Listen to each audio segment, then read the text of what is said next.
Hi everyone, welcome to No Nonsense Whiskey Live. I'm VinPF, of course you all know that, and this is the big 10K Celebration Livestream. I just want to say a massive thank you to everyone who's made that happen. I started out this channel 5 odd years ago, just a guy with his camera trying to figure it out. True story, the first video took me an entire weekend to produce. Do go back and check that one out because it's utterly horrendous. But yeah, this is me 5 years on, 10,000 subscribers, utterly insane, so you have to celebrate it. So I produced this little set here with a little collaboration with the Dram team. Hopefully, a lot of you are drinking along with me tonight via YouTube, Facebook, and Twitch. So if you are, let me know. I need to get the right comments up so I can see everything on here. It's just me doing the admin on this tonight, so please do bear with me. And I'll run through the format of this a little bit. It's going to be very quick fire. We've got roughly 20 minutes per dram. It's in box order if you're drinking along with me at home.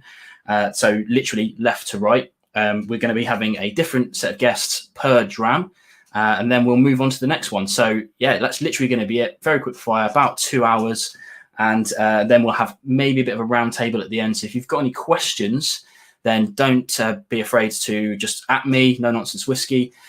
The other thing to remember is that we're going to have some brand members in the chat as well. So because it's going to be quite busy, I think we've got like 86 people watching right now. Thank you very much.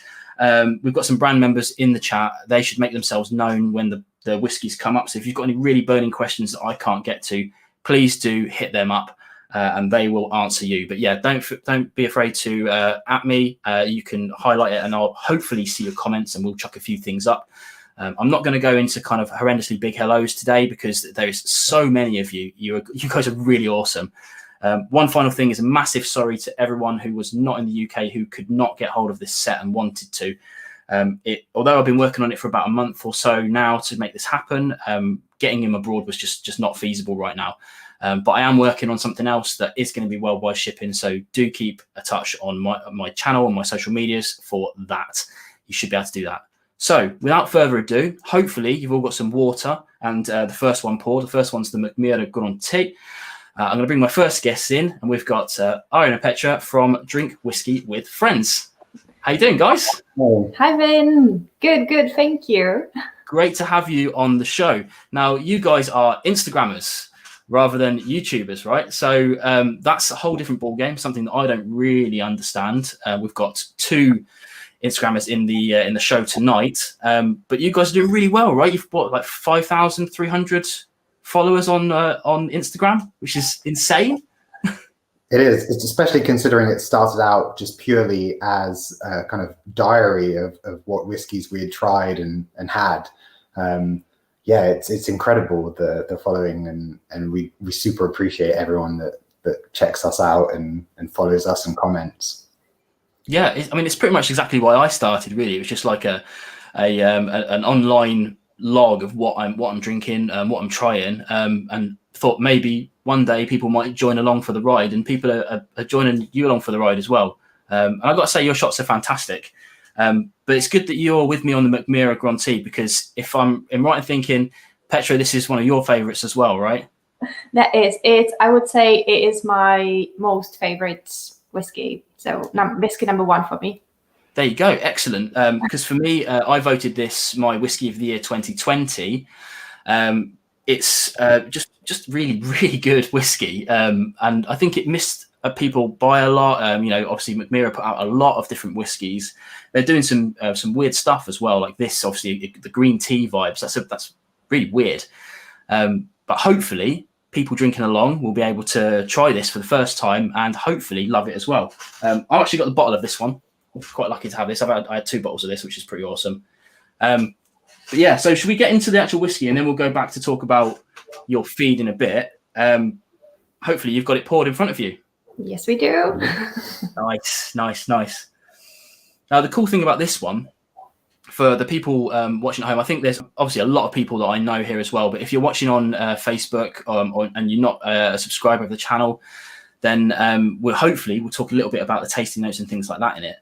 But the weird thing about this is they've kind of made themselves a green tea mash almost, and spiced up an old Oloroso cask, and then aged their whiskey in it, which I think is pretty cool. Absolutely. I think we heard that Angela had basically got carte blanche to do what she wanted with this, and that's kind of the reason why we've got this green tea adventure, because she was just allowed to experiment and do something that she wanted, and that was the idea that she came up with, which is just, it's so unique. Yeah, absolutely.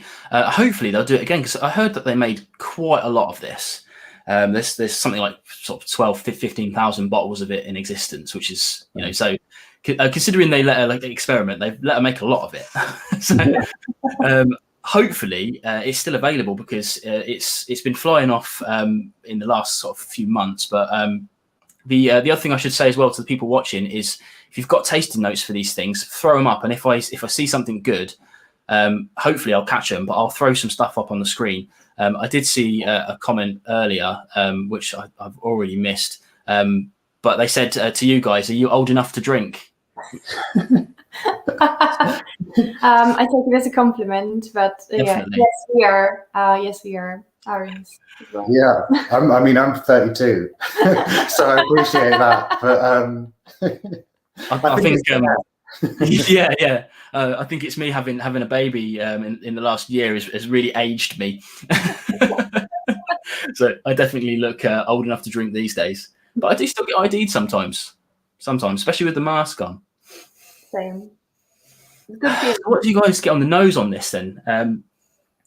For me, one of the big things that I mentioned when I reviewed this is that a lot of people said to me they don't get green tea notes on it. But for me, that's probably mainly an experience with green tea. Like if you just go to your supermarket and get, you know, green tea, and if you put boiling water on it and you leave it in there for 5 minutes, then you're going to get all these bitter notes that you don't get in this, because this is proper green tea, right? This is like sencha and things like that. Yeah, absolutely. I think we get the tea more on the taste, on the palate. It comes through at the end for us. But yeah, on the nose, you're getting these kind of green apples, toffee notes, vanilla. Yeah, it's 100% vanilla. Sorry, I want to say vanilla and honey. Yeah, it's definitely got those in there as well. Yeah, we've got some good notes coming through, which is great. Yeah, that floral note is so right. I think it's got this almost heather floral note, and it's so delicate. And I think that's one of the reasons why we like it so much, is because it's really accessible. Because of that. Yeah, definitely. I mean, I've tried quite a few of these seasonal ranges. I've got like the Yak liquor down there as well, which is lovely. But it's you know, this one here just hits everything for me.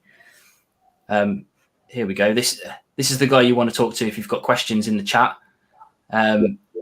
He's the McMira guy, so please do at Richard if you've got any kind of burning questions about it. Now, before we move on to kind of like a taste of it all, I want to sort of ask you about like when you first started. Like you said, you just started to kind of make it like a list of things you've been trying. But over the years, you kind of, you know, your photography's been improving. You're taking kind of more interesting shots. But now you're going to the point where you're like doing big long reviews underneath. So how much time do you spend over these things? Because it seems like you must really craft those posts. Quite a while, actually. So I think like when we're writing them, we talk about it as well at the same time. So it might be an evening that we spend talking about it intermittently, and then I spend quite a lot of time taking notes, and then I'll write them up the next morning.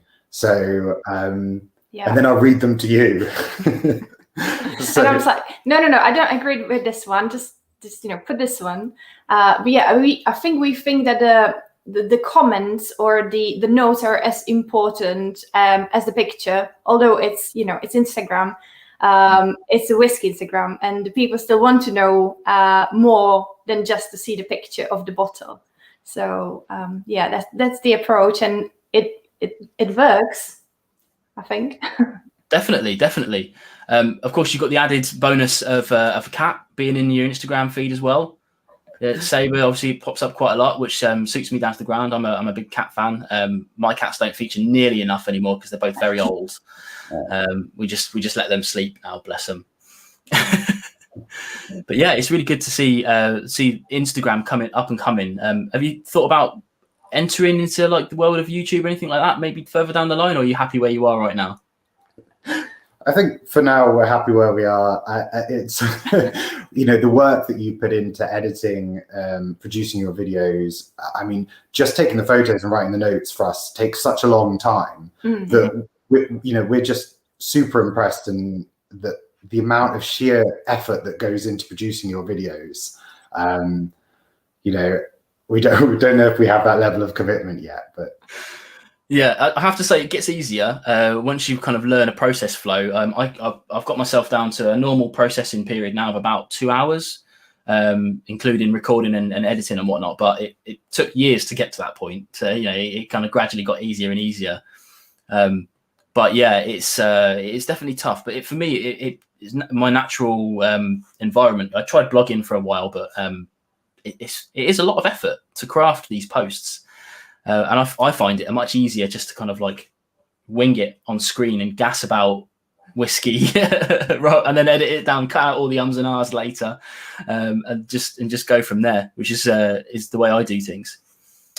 So let's talk a little bit about the palate then. Obviously it's really, really, really tasty. For me, it's these kind of like really light floral notes, but it's this juicy fruits that are coming through as well. Again, the green tea elements are a bit strange for me because they're not like if you're a green tea drinker, it's not the kind of typical things you get. But if you're really into your kind of proper Japanese green teas, then you do get those fruity elements coming through on this. I don't know if you guys agree with that. Yeah, 100% for me. I'm getting brown sugar. And then the green tea is very soft. It's like at the back, but very, very soft. Nothing what we used to from, as you said, the supermarket kind of green tea taste. So yeah. Yeah, it's definitely balanced. You know, it's got you can really tell it's got the vanilla-y toffee right at the front with the kind of bourbon, you know, the ex-bourbon. Then you get the kind of sherry nutty notes, and at the end you get this kind of the green tea spice, you know, wood spice as well, and just really incredibly well balanced, I think. I think for me the cool thing about it is that although it's had some Oloroso influence in there, you can barely pick out that it's got some sherry influence at all. Like it doesn't stand out as a sherry influence. I'm not getting those kind of typical juicy fruits that I normally get from Oloroso sherries or other sherries and things like that. And I don't really like sherried whiskies, I have to say. Some of them I do. We've got one coming up in a moment which I really like, but I'm glad that it's so well balanced, because otherwise I might not have liked it. But it astounded me right from the start. Yeah, I agree with Nick's comments there. I like the white pepper. Yeah. Definitely some white pepper. We've got some more people saying it's his first McMurdo, so that's good. Really happy that I've introduced you to them, because it's a fantastic distillery. They're making wonderful stuff. Ian, who's coming on a bit later, says doesn't like sherried whiskey, heresy. I should probably clarify to say that I have some bad experience with some sherried whiskies, and it puts me off buying them. That's really what I should say, because there are some exceptional ones, very much like the what's next up in the lineup. But I have to be careful, because I'm quite susceptible to sulfur and things like that, which I try more often than I really deserve to get. Bless me. So where do you guys see the future of yourselves going? Are you just going to keep plugging away? Are you hoping to just like, I don't know what Instagram happens. Obviously on YouTube, I know what the path is like, but how do you do something with Instagram? Well, I think for us, it's really a hobby. So, we will be continuing on the platform. I think once you reach kind of 10,000 followers, you get all this extra stuff, and you start going into the algorithm and you appear more. But for us, we're experimenting with reels at the moment, which is hilarious because we're terrible at it. It's a good fun though. It is good fun. Well, that's like your YouTube version on Instagram, isn't it? Like, people keep telling me I should get into reels, and it's like, well, obviously I spend some time crafting content for YouTube. I just can't be bothered to make more stuff for the other stuff. So I tend to just upload the same things everywhere. But I've got absolute maximum respect, like what you were saying about the YouTube game. I have maximum respect for you guys taking the time to craft these photos, these wonderful posts, and the reels as well, because it's like, for me, it's just so much extra effort that I can't be bothered with, and it's just so much easier to stand up and talk and just chop it, like I said earlier. But yeah, it's really good to see, because I think you guys will start pushing upwards now. It's just like YouTube, isn't it? It's a bit of a snowball. Once you start gaining some traction, more and more comes your way. You have to learn the ins and outs of how the platform works, hashtagging and all that stuff that I don't have to do. And yeah, just really astounding. You guys are doing really good work. Thank you. Thank you. I really appreciate it. It's, Petra said to me the other day that we're never going to be the polished, professional photographers. We're there, and we don't want to be. That's the point. We don't. We just we want to take the picture on the phone, maybe even, and just whilst we're on the walk, and then just comment it, and that's fine. It's never gonna be professional with a super expensive equipment and a crew of people taking a shot, and that's the point. We don't want that. So yeah, exactly. We want it to be for people that can trust it, honest and just straightforward.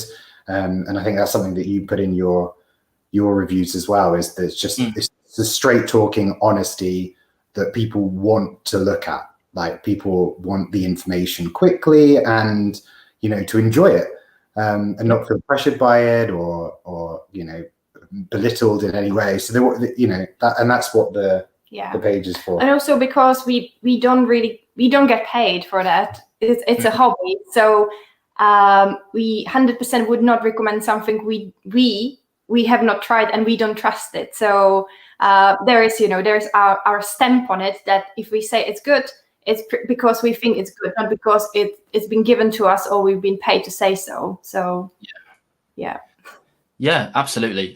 Completely agree. It's something that I've always followed here, and that's complete transparency, complete openness.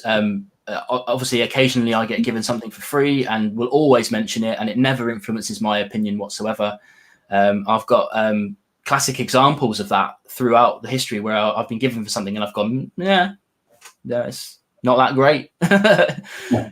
So it's and hopefully people can trust us, and they kind of learn to trust us over the time. So obviously, Drink Whiskey with Friends is your handle, but where can people find you? You're pretty much everywhere, same as everyone else, right? What's your handles everywhere? Yeah, well, we have one on Twitter, but we barely use it, to be honest. So Instagram is pretty much the only format. If you're going to be looking for us, then just type in our handle and you'll be able to see us. But that's where we are. Nowhere else, but absolutely. Thanks to Eric Wake for the super chat. Thanks, man. That's really kind of you. Now time for a full beard, he says. I'm very much denied from growing a full beard by my wife. I did try when she was pregnant with the child, but it didn't go very well, I have to admit. So as soon as I went back to work, it came off. And now this is about the maximum I get to. But yeah, one day I might go back to a full beard. And I also got, before we carry on chatting, I got a couple of new members as well, which is Chris Barrow. Thank you very much for joining the channel. And the Whiskey Diary, thanks very much. Every little helps. Instagram should definitely do something like that, because it really helps to have people support the channel. Definitely. Well, thanks, guys. It was really quick, I know. Hopefully you obviously enjoyed the dram, enjoyed being on here. Make sure everyone goes to check out Drink Whiskey with Friends on Instagram. Really good stuff. They've got one quick question for you. Where is it gone? There you go. Ask them why Petra is the only one in the Instagram photos. The hair. It's No one wants to see me. But we can promise that he's gonna be on the next one. No, what? Yes. No. Nice one. Thanks very much, guys. We'll see you probably a bit later on if you're still around. If not, no problem. We'll see you on Instagram any other ways. Thank you very much. Thank you. No worries. Catch you later. Wow, thanks very much to those guys. They're really awesome guys. Definitely go and check them out. We had one more super chat as well. Thanks, Mash and Drum. Amazing channel. You guys are doing really well. So if you're into that sort of thing, go and check out Mash and Drum. Obviously, you're into YouTube and Whisky, so please do go and check them out. Amazing people. So hopefully, it's not moving too fast for everybody. And we're going to be pouring the Glenallachie. I always say Glenallachie. I should really need to work on that. Glenallachie 15-year-old. And I'm going to be bringing in friend of the show, friend of mine, Joe Ellis. Hello, guys. Here he is. Hello, Ben. Hello, Joe. How you doing? I'm awesome. How are you? Very well, very well. As we said earlier, very tired, but hopefully I don't look it too much. It is what it is, right? It is. But you know what I have to say? I have to agree with Eric. You need to grow your beard, Batman. It needs to happen. Well, I'll make sure I give everyone my wife's email address, and you can all tell her directly and get some authorization going. Why doesn't she like it, man? I've no idea because it looks awesome, right? Yeah, So, I mean, if you got that, then she doesn't obviously mind facial hair, but so just get it going slowly. Just see how long you can go without shaving, you know. Anyway, sorry, man. I'll I've got a tangent already. No worries. Some people might recognise Joe. He was the original face of Whiskey Wednesday, and I wanted to get him on the channel because although I've known Joe for many, many years now, he was one of my original influences for starting YouTube. Thankfully, a lot of people consider me an influence for starting YouTube, which I think is brilliant. But not many people know that Joe was one of the first people in the UK to start a channel, and you had 4,000 subscribers before I was even started. It might not have been that much. I can't remember, to be completely honest. I know Phil's on about 8,000 now, maybe. I think Phil's watching, or Whiskey Wednesday's definitely watching, so he'll be on to tell you. Yeah, absolutely. But I still remember one of your first comments, or one of the comments that you left was, "I'm just about to kind of start my own channel soon," and I was like, "Oh, brilliant!" And then finally met you, however many months later, in Birmingham or wherever. It was just as you were leaving, I think, and then you gave me a couple of big shout outs, which was really awesome. I really enjoyed that. I got another quick super chat as well from Jason Coates. Thank you very much, dude. Muchly appreciated. Oh, and another. It's lighting up from Gregor. Cheers, dude. Must be a bit early for you. Shame I couldn't get a whiskey across the pond to you guys. So let's get into the actual Glenallachie as well and see what we got. One thing I forgot to mention earlier to everyone who's got a set, the tasting notes, I didn't write those. They are directly taken from the brand websites. So if they sound a bit colourful for what I usually do, that's why. Now, a lot of people wonder why I picked this up because it is a flavour profile that I'm not usually into, that kind of heavily sherried vibe. But it's just so luxurious and it's so good. Yeah, it's delicious. Now it's got that kind of fresh kind of orange thing going on that you often get with sherry casks. But definitely. It's for me, the funny thing about it is that it has got an ever so slight whiff of that gunpowderiness on the back end of the nose for me, but I actually don't mind it now. And I wonder if I'm starting to change my heinous ways with sherry and might start coming around to it like I did with peat. I think someone from the I can't say that. It's a hard word to say, right? It's not just me. Is this all European oak, or is there some American oak here as well? If you guys can verify, that'd be really interesting to know. Yeah, hopefully somebody is in the chat. They should be around. I actually don't know that for sure. Got another super chat from Simon. Thanks very much, dude. It's very early in the morning for you, so thank you very much for sticking around. Thank you very much. If you guys have got tasty notes about this, do feel free to chuck them out. Tasty notes aren't my bag; they are Joe's though. So you loved a good flowery tasting note, didn't you? I did, and you know what? As I've progressed in the industry, and as I've learned more and kind of studied more, and I've kind of realised that actually, when you're doing tastings, it's best genuinely to kind of keep your tasting notes quite, I guess, concise and more kind of real world, relating to kind of raw material and cask influence. I think there's a funny place for kind of really extravagant flowery tasting notes, but in terms of actually talking to people, especially in kind of tasting scenarios, people who may not have experienced much whiskey before, if you keep it kind of straightforward and simple, it's often actually better for you and better for people that want to kind of get into the drink. Absolutely, yeah. I mean, I always say it's like when you're giving your tasting notes, it's all about association with things that you know. I mean, I can't say a tasting note of like Seville oranges, for instance, because I don't really know what a Seville orange tastes and smells like versus a normal orange. So I just say orange, or even just citrus sometimes. Yeah. So I tend to break it back down as far back as I can get, and then edge forward just a little bit. If I get something interesting, something for me is when I get these heavily sherried whiskies like this, the raisin elements to it always remind me of those little red boxes of raisins, those kind of sun-made raisins you used to get. Yeah. And I've got this very distinct memory of sitting on my back porch just eating these things, and I get that memory every time I'm drinking a really nice sherried whiskey. And I get that from this. Absolutely stunning. It's good. So what made you want to start a channel in the first place? Because when you started your channel, I mean, for me, it was even ahead of the time then. There was only a handful, but when you started it, there must have only been Ralphie at the time, surely. There was a few more. So from what I remember, there's obviously Ralphie was and still is like the big boys. Whereas Whisky Tribe, they're doing huge. If we're talking just in like numbers, like Whisky Tribe is absolutely smashing it, right? But I guess when I started, we had Ralphie. You had a guy called, I think, Captain Whisky. You had Luke Reimars, who was doing okay. I think he's stopped now. I'm trying to think. You had Andy at Maltbox when he had his affordable whiskey reviews channels. And I saw him. And before I moved to Manchester, after I think I'd been doing Whiskey Wednesday maybe a year before I moved to Manchester. I'm back in Birmingham now. And he was doing his affordable whiskey reviews. And then he'd stopped completely on YouTube. And now he's doing his Maltbox reviews. So there was Andy.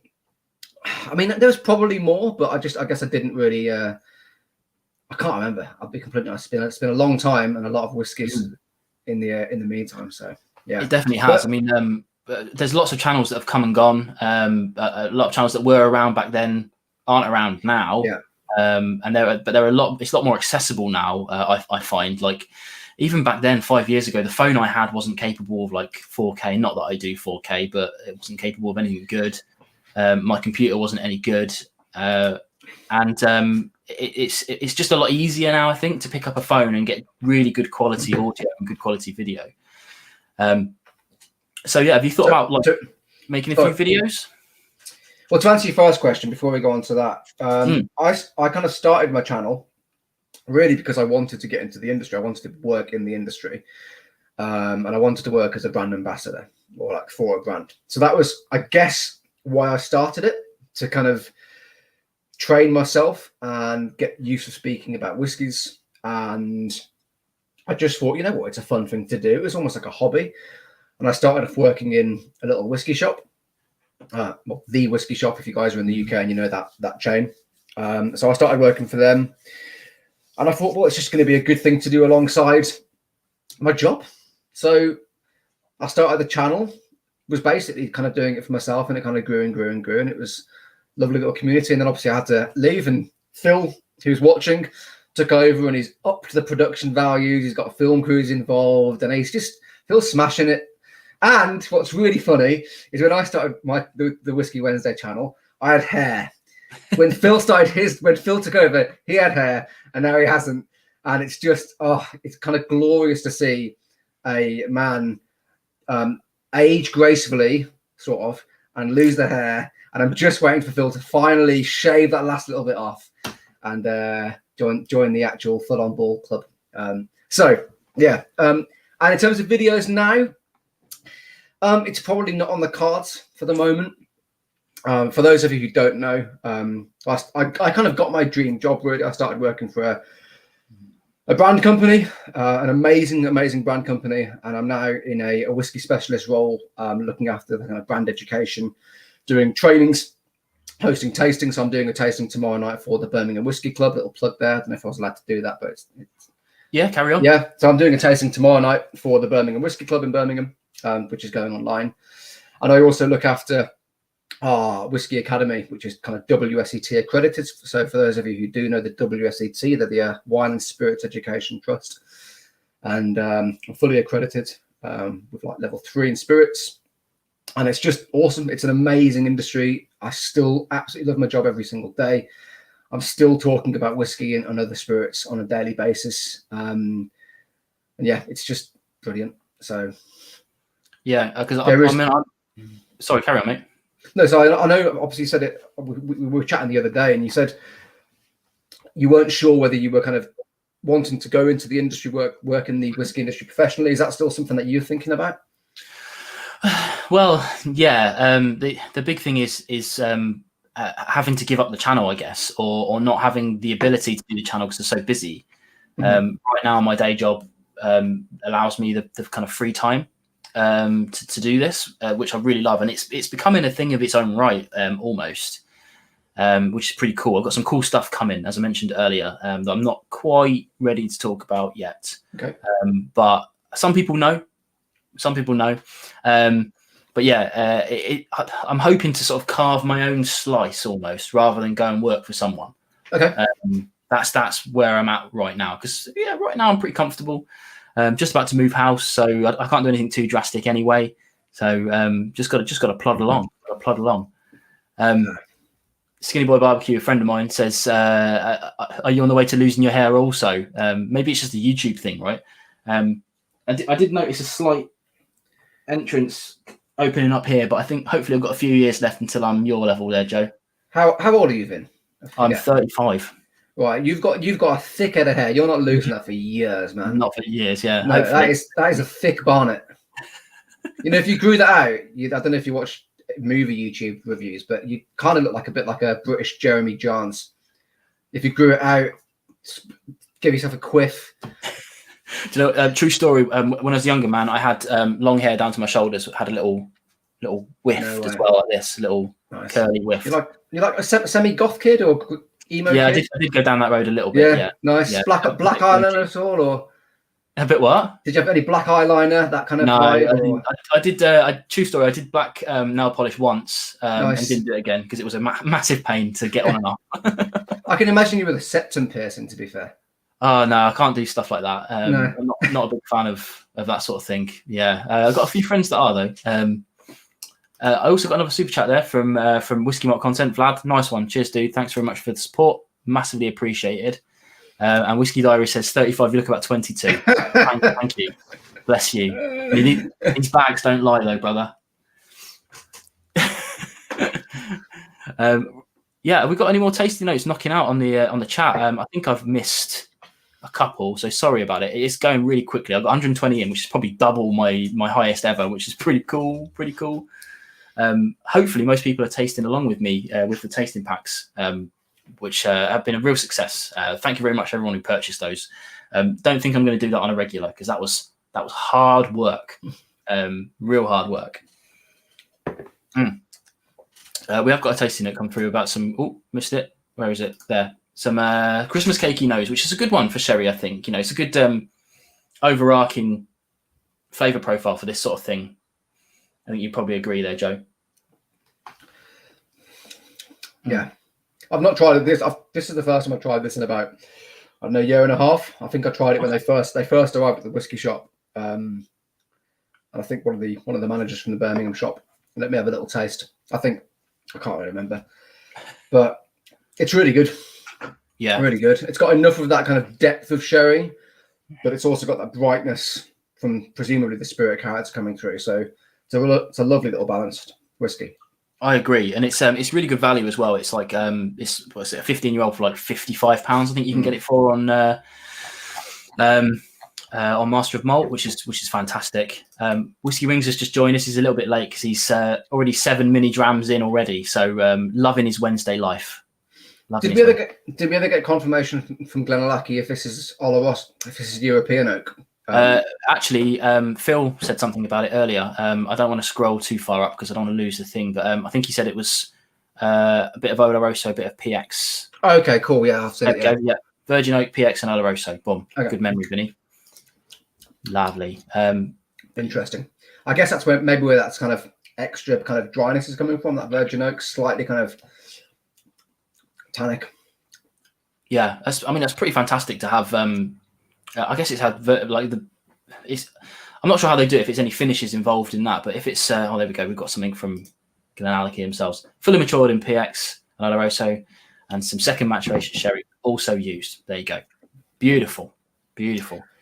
Yeah, I put off buying it for so long. I don't know why. And then thankfully, some people at Glenallachie sent me some samples, and I tried it, and I was like, I've just got to buy a bottle of that because it's truly good, and had to get it in this because it's one of those whiskies that flipped my opinions on its head about I sit there and I always go, oh, I'm not a big fan of sherry casks, blah blah blah blah blah, and then I love to have my opinion challenged and changed.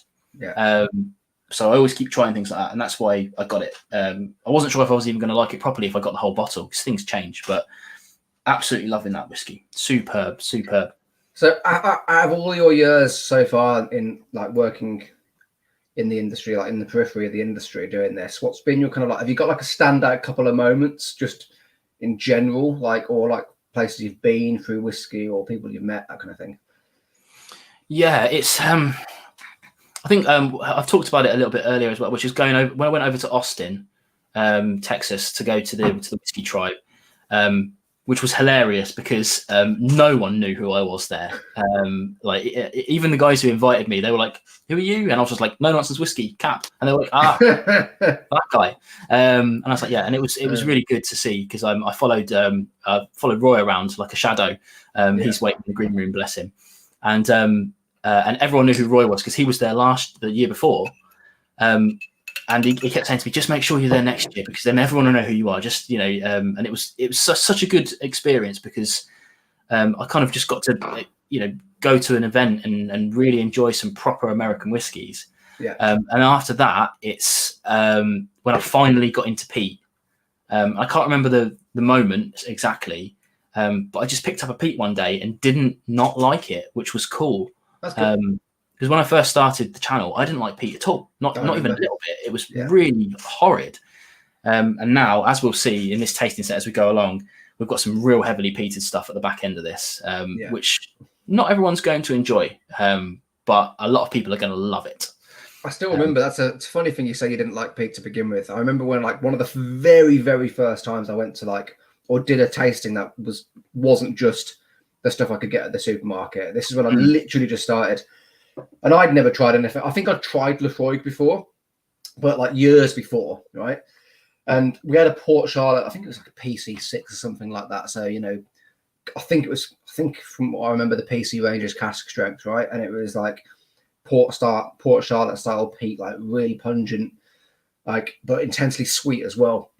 And I remember the guy saying who led the tasting, he said, you might not like peated whiskey now when you try it, but in 6 months' time, you might wake up in a cold sweat thinking, I've got to try that whiskey again. I mean, he might have just been an alcoholic, but it's so true. You kind of, something clicks and you go, hang on a minute, I'm going to try that and it's going to be great. And then you try it and it just works. And you're like, oh, I get it now. I understand. Yeah, absolutely. Do you remember years ago, I gave you a dram. We won't say what it is because it's a bygone age, but we called it the fart dram. Do you remember? Do you remember this? And it was like rotten eggs in a bottle. Oh, yeah. Yeah. I'm not going to name that brand. No, it's not fair. Because, the brand in question has completely changed their output, and they're making fantastic stuff. So it's not fair to judge them on that. But I didn't even do a video of it on the end because I couldn't even bear to smell the stuff. It was pretty bad, wasn't it? It was pretty bad, yeah. And I'm not particularly good. I don't have an aversion to sulfur, really. Unless someone really pointed out that was very clearly like a bad cask. And you can't believe a distillery would bottle it. But you've done a video a while ago of like one of the worst whiskies you've ever tasted, and I'm pretty sure I told you to get a bottle of it. So there are some very questionable whiskies out there where you just think, why have they bottled that? But I mean, I guess they just don't like whoever said it was okay to do just didn't taste it. yeah, but there's distillers, there's blenders working. It's odd. I don't get it when brands decide to do something that's clearly not right. But there we go. Well, I mean, that's the 20 minutes that's gone really quickly. Always a pleasure to talk to you, Joe. Where can people find you on social media? If you want to find me and follow me on Instagram, which is the social media I mainly use, it's Whisky for Joe. So it's WHISKY 4 FORJOE. Whisky for Joe. I'm on Twitter as well with the same handle. I don't tend to use Twitter that often. Please feel free to follow me. It's mainly pictures of my dog at the moment, and food and the occasional whiskey trading photo. So please follow me. I'd love to kind of chat to you guys. Nice one, Joe. Thanks for coming along, and we'll catch you later. Bye. Cheers, man. There you go. That was Joe, a long-time friend of the show and friend in real life. Wish we could be catching up more often. Hopefully we will do soon. Next up, we've got another Instagrammer, and this is Ian Posh Scotch. I'm just going to drag him in right now. There you go. Hey, Ian, how you doing? Hey, Vin. Good to see you. Yeah, I'm good, thank you. How are things? Yeah, pretty good. We're rushing through this. Hopefully the pace is still good for everybody. I think what I didn't want to do is get everyone bored. You know, if you drink your dram too quickly, I didn't want people to get bored. But you know, let me know how everyone's getting on with the pace. But yeah, you're doing okay. Your Instagram is really taking off right now, right? I mean, we were just talking about you hitting 10,000 a few weeks ago, and what you on now? 11.8. 11.8 as of I think this morning. Yeah, it's really pleased with the way things are going at the minute. Very, very grateful that people seem to be following the page a lot at the minute. Really happy with things. Yeah, absolutely. We talked to Drink Whiskey with Friends a bit earlier about why they started. Why did you start Instagram, and why did you pick Instagram?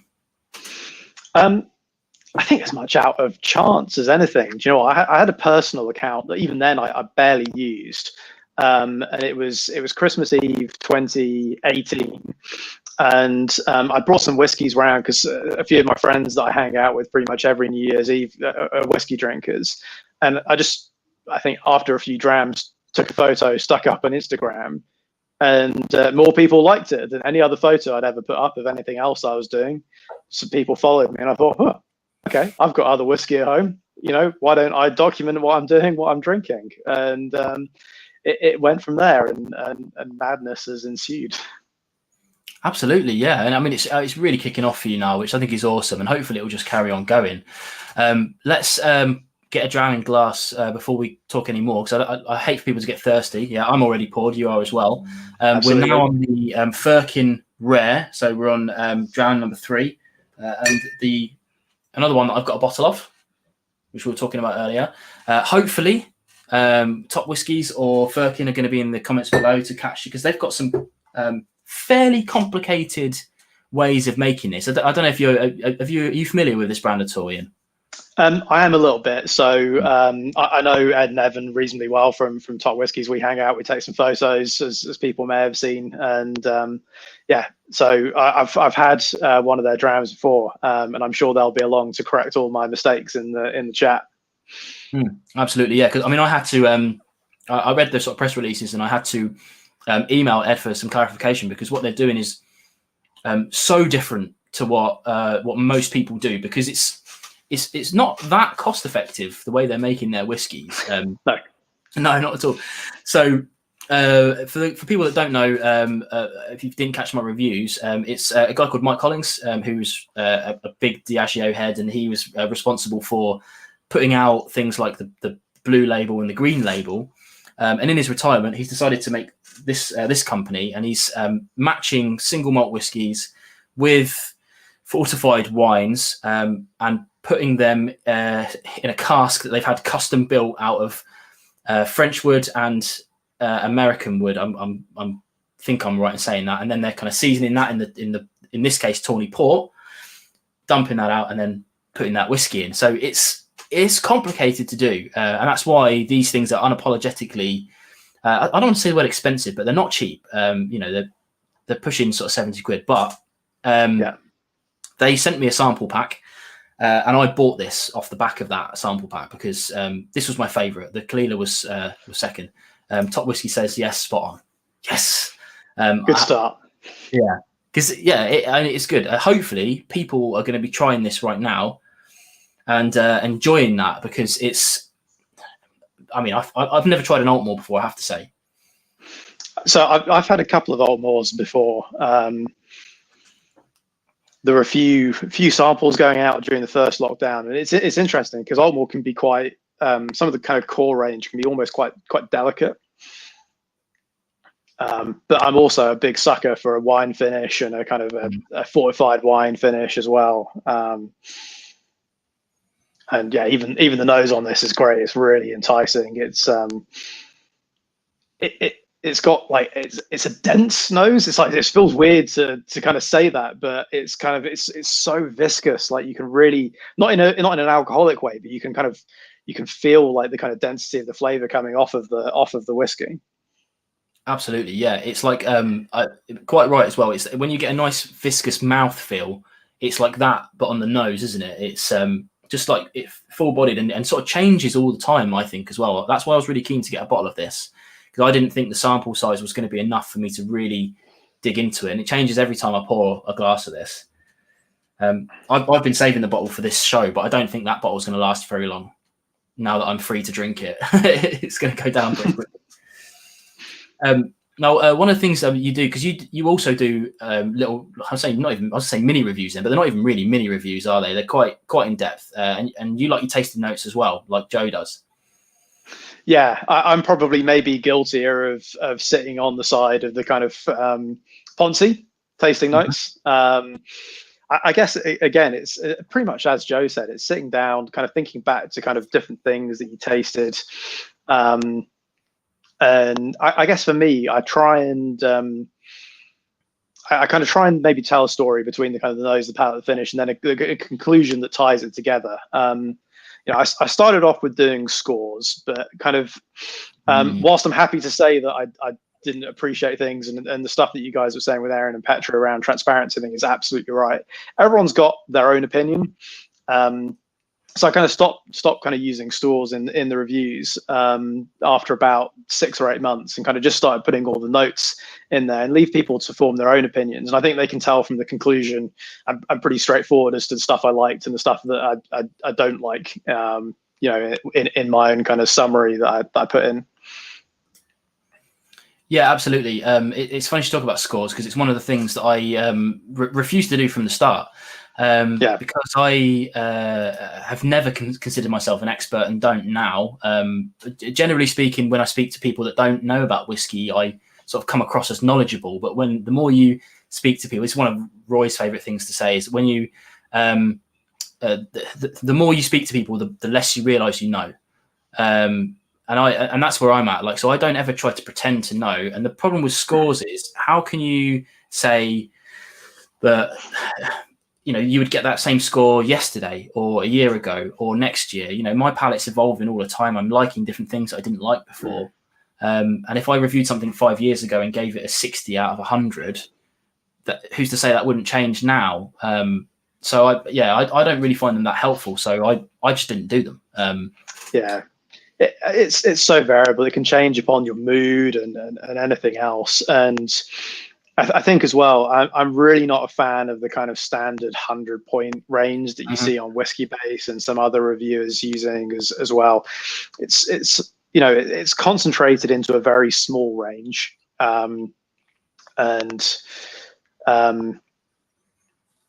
you're ultimately you're kind of seeing stuff between about kind of 70 and 95.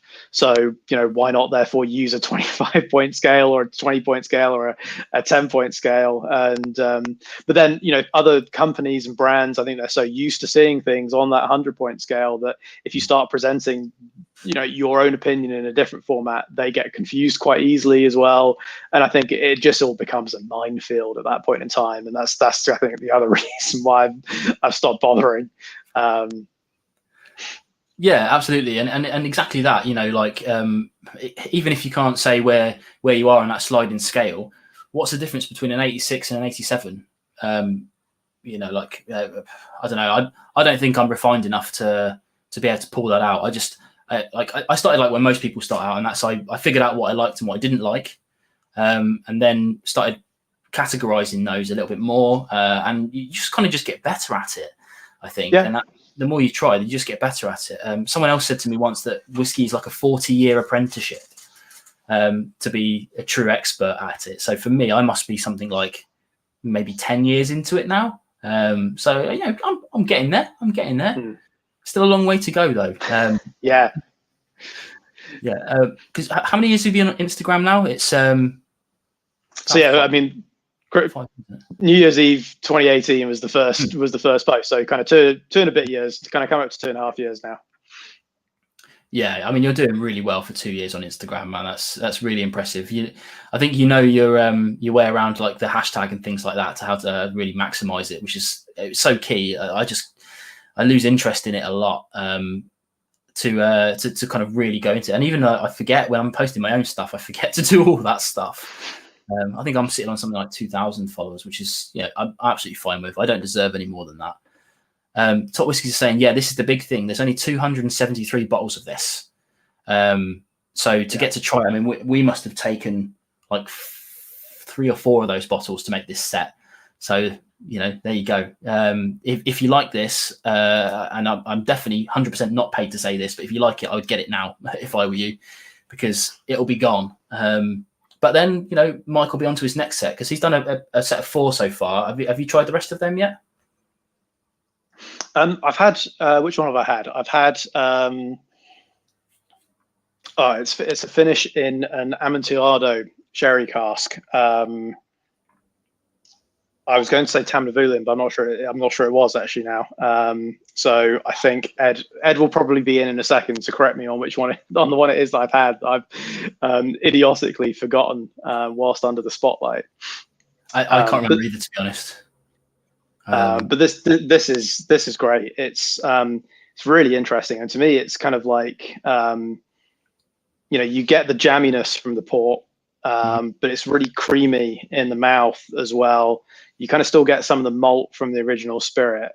So it's almost like, you know, in terms of probably where I take it in my Ponzi tasting notes, if I was spending an hour or two writing them, it's like a kind of liquid, boozy afternoon tea.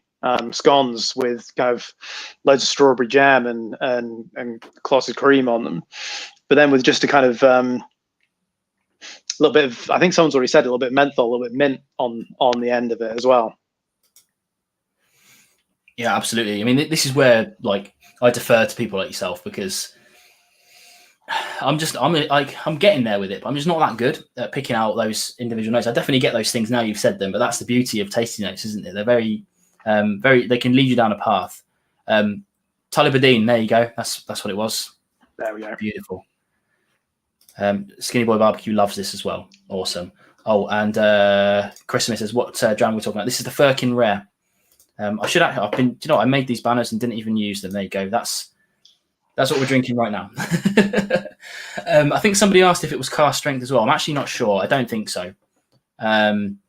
But I think that Ed will clarify that. It's at 48.9%. So I'd be surprised after 10 years if that was cask strength. But, you know, I guess they just hit a perfect moment with this. Because, like I said, I mean, for me, this was a toss-up between the Kalila and this one. And I've got enough peated whiskey, so I thought I would try something a bit fancier for a change. Well, for a couple of minutes at least, maybe controversial statement of the evening. I sometimes think cask strength can be a bit overrated. Personally, you know, with where I am in my whiskey journey, I'm quite happy to admit that I am bad at adding water. I've got a pipette to do it. I do occasionally experiment with it. I normally end up putting in more than I want, or kind of like getting bored of putting it in drop by drop and tasting it and kind of going, or putting in too much and then going, ruin that. And I would rather something be a drinkable level. I think to me, my ideal level is probably somewhere between 46 and kind of 55, 57%. I've had a few cask strength drams that have been 60% and above, and a lot of the time I just find, you know, it's too much of the flavors locked up still, and then I ruin it myself, and I feel bad that, you know, time and care and effort has gone into making this whiskey, and I've cocked it up with my own incompetent attempts at adding water to it. I have to say, I'm exactly the same. People often talk to me about my water adding or lack thereof. Especially of an evening, or if I'm doing my writing before I do a video, I never add water to a whiskey. And the only time I ever really add water to a whiskey is socially, when somebody's in front of me, or if I'm like on a live stream like this and someone says, "Oh, I'm just gonna add a splash of water to that," and I'll go, "Oh yeah, I do have a pipette for that just here," and I'll give it a go with somebody else. But I never do like a part 2 of a video where I say this is what it is like with water or without. Just my personal preference. You know, I'm a big fan of high ABVs. Doesn't necessarily have to be cask strength, like you said. More often than not, I do like a cask strength, but more than happy to have a good like this, a 48.9, that's been crafted to be the right ABV for what the producer wants me to try it at. So yeah, I mean, like I think I just threw up a comment there from my buddy who said that this tastes way higher than it is. There we go. Yeah, said it tastes much bigger than 48.9, and it does. It genuinely does. But not in a bad way. I mean, there's no burn, heat, or harshness from it. It's just bold and fully flavored, right? Absolutely, yeah. I actually left it on the cards because it's one of my favorite tasting notes ever. On the finish, they've put just hangs around Firkin Ace, which I think like is. I did actually have a comment on this when I did my video, and someone said that they didn't like the name Firkin because it seemed kind of juvenile, and I was like, I think that's probably why I do like it. Yeah. It just seems like somebody in their retirement just having a bit of fun, and that's ideal. You know, I don't think he's in it to make like serious cash. He's just in it to produce whiskies that are genuinely great, which I wish more people would do. And I think all of what we've got on tonight is like that, which is fantastic, absolutely fantastic. Yeah, I mean, there's nothing cynical about this. It's just taken a good whiskey and amped it up and added the right amount of flavor to it as well. And I think port's difficult as well. I've had some distillery bottlings of fully matured port whiskies, and it's been too much. You can make it too tannic and it becomes really dry. And to be honest, not that pleasant. And this is beautiful. It brings out the fruit, brings out the kind of sticky jamminess. It's great. Absolutely, yeah, absolutely. So we talked a little bit earlier on about you hitting your kind of 10,000. Obviously now you must be starting to think about things like what you can do with it. Like all of us, you probably started out like a hobby, and it's gone on from there. It probably will remain a hobby for a while, but now, like, have you got any kind of thoughts about where you might want to take your kind of posh scotching and forwards? Oh gosh, I mean, you know, long-term plans, it's always so difficult to know where Instagram will go. They're always changing the algorithm and everything else. I try not to take anything that's happening for granted with it. You know, all being well, I've got a pretty nice trip to Scotland planned for late this year. And, you know, I have no idea about YouTube or anything else, but it would be nice to do some kind of longer form video, or maybe some kind of Instagram TV sessions from up in Scotland on some of the islands by some of the distilleries, assuming that they're open by then and travel's allowed and the trip goes ahead. So yeah, some short-term plans. I like to, you know, people may have seen that I kind of do a featured week every so often. I've just finished one reviewing some Johnny Walker bottles. Got some thoughts about my next one of those with some 30-year-old whiskies coming up at some point in time. Yeah, so just kind of short and medium term plans at the minute, and we'll see where it goes, and fingers crossed people keep subscribing. I'm really grateful for the people that have. Absolutely, yeah. I mean, your feed is brilliant. I know we've been kind of working together a little bit more recently, but I've been following you for a long time now. Well, I'd say I'm not even sure. Not since you started, obviously, because you kind of catch on to people as they go along. But at least a year of amazing shots. And I think, like, did you say earlier that you don't class yourself as a professional photographer? But I think your photography is is unreal. Like, it's so much effort in there that I mean, I picked up this camera for my YouTube and I haven't taken a single photograph with it because it's just a video camera essentially for me. Photography is not my thing at all. I've learned a lot about the photography as I've gone along, but again, I really wouldn't classify myself as an expert.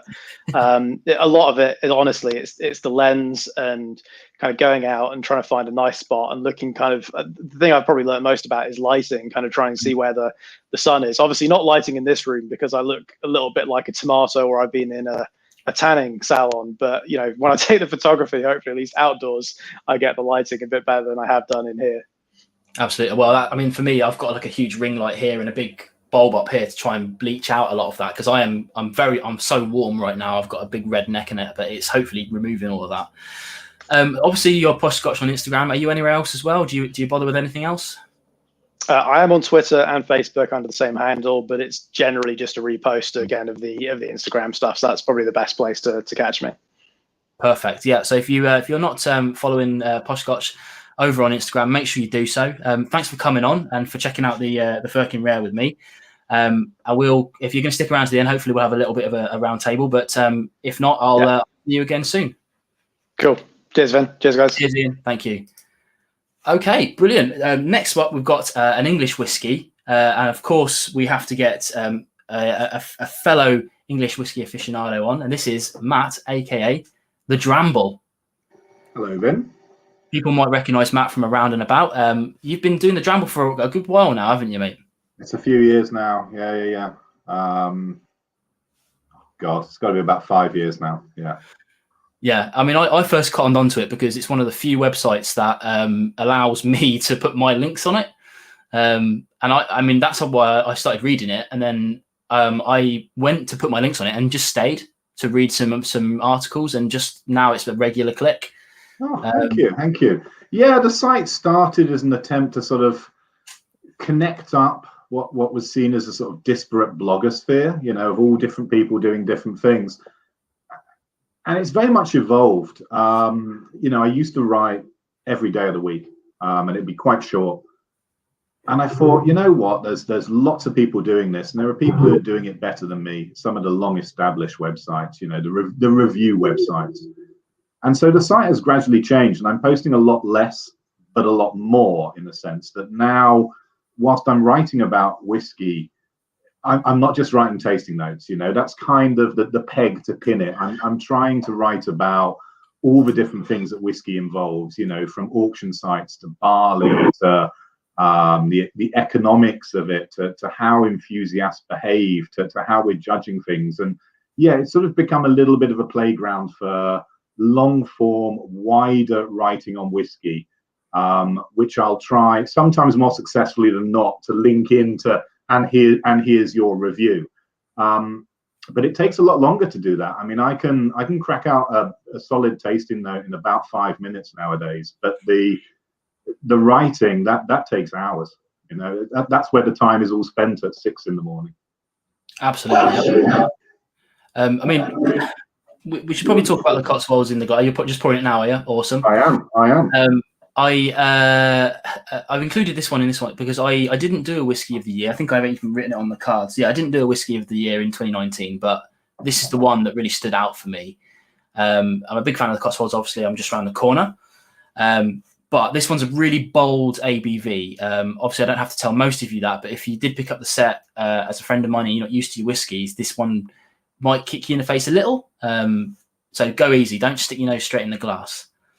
Yeah, you were just talking to Ian about car strength, and here we go. Right in there. This is actually a really interesting whiskey because we wrote about this kind of within, I think it was a different batch. I think the ABV on mine was 50.9, but we wrote about this whiskey within a few weeks of each other.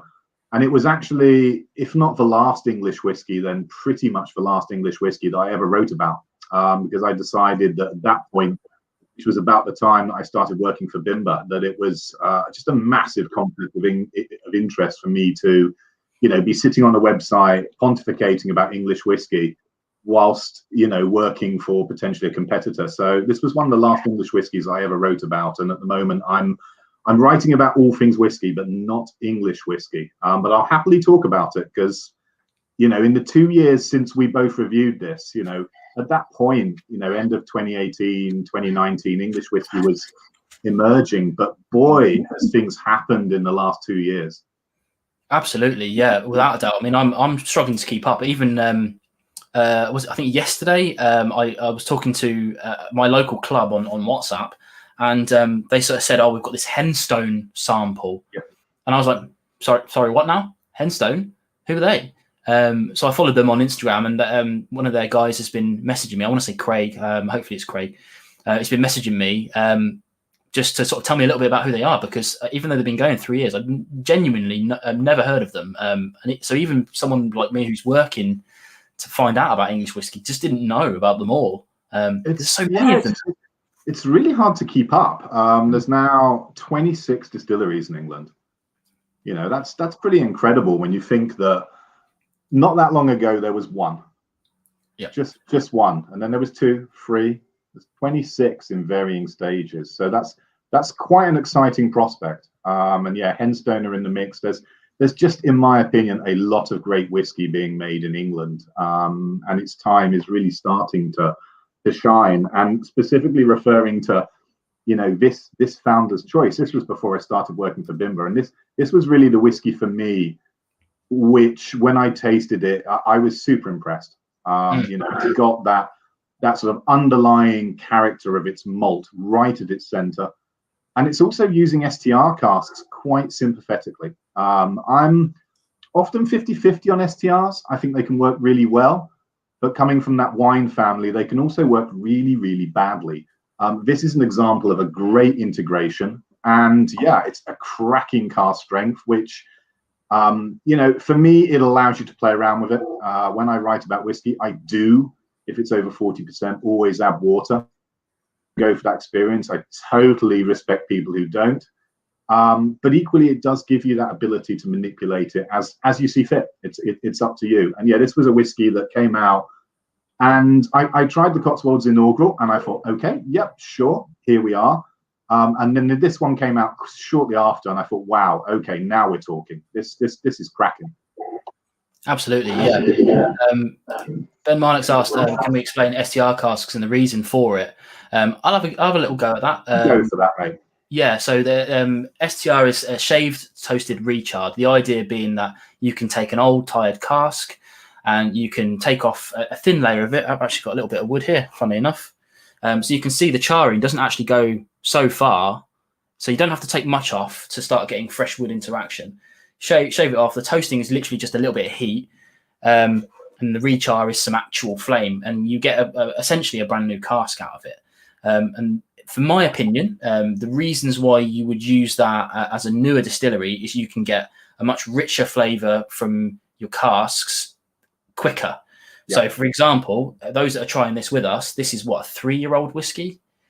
You know, this is a natural colour 3-year-old whiskey, which for me is, you know, if you ever want to know why people use STR casks, this is it. Because it's also what are your alternatives? Your alternatives are twofold. Number one, you use a traditional barrel or hogshead, and you wait years. You know, you wait 7, 8+ years, and there's your whiskey. Your other alternative is you start using smaller casks, and I am generally quite averse to smaller casks. You know, yes, you're going to get that interaction and that quick flavor, but as Ian was saying, you know, when he was talking about other casks, they bring with it often a lot of tannins, whereas STR, because it's been a repurposed cask, because it's been used before, you're getting that activity from the rejuvenation, but you're not getting an absolute buttload of explosive oak and tannins in a young whiskey. So they offer that flexibility to use a big cask, but to also get flavors into your whiskey at a young age. Absolutely, yeah. Yeah, I mean, my defining moment with this, I mean, I loved it, and I was like not surprised. I quite like Cotswolds, but I covered a Cotswolds stand for about half an hour to an hour at a festival once. Nice. And they had just a standard malt and this, and people were coming up and saying, don't know anything about these whiskies. What shall I try? And I said, well, try this one first. This one's 46%. And then we'll move on to this one after, because this one is really strong. And people are going, yeah, this one's fine. And then they'll try that one and going, like, this is amazing. This is immense. And people are coming back to the stand going, I need to try, I think you say the blue one. The blue one. Yeah. And they were saying, can I try the blue one, please? Yeah, sure. And it just absolutely went nuts. Actually, this is a good one for you, Matt. Greg's asking, STR versus Virgin Oak. Discuss. It's a good one. It's a very different thing. In that Virgin Oak, a lot of people misconceive it in that they think that it's had nothing in it at all and it's just plain oak, and that's not true. It has been either toasted or charred. You cannot stick whiskey in what's called green oak, i.e. wood that you've planed off a tree. It won't mature. It will be disgusting. So virgin casks have still had that toasting and charring process to condition them, but their oak is brand new. So all of that activity, when you caramelize the inside of the staves, all of that activity is available. Whereas an STR, because it has been used before, yes, you're rejuvenating it and you're unlocking that wood, but it has had some infill. That's the wine, right? So that's why in a whiskey like Cotswolds, you do start to get some of that berry influence. Whereas in the virgin cask, the influence that you're getting is the oak. It hasn't had anything. There's no infill into the liquid. All you're getting is from that wood. So I do see them as being similar in the sense of they both work at young ages and then are perhaps a bit more questionable when you start getting further down the line. But they are quite different things, and you'd use them for different purposes. Absolutely. So the Dramble obviously going places now. You got. When did you first get your mention in the malt whiskey year? But was it last year? 2 years ago. 2 years ago. 2 years ago. Which is obviously astounding. Really good to be in that little collection. I imagine it's starting to. I don't know what kind of metrics you get for your websites, but you must be getting some really good viewerships now. We get about 21 visitors a month now. That's immense. I've no idea how that compares.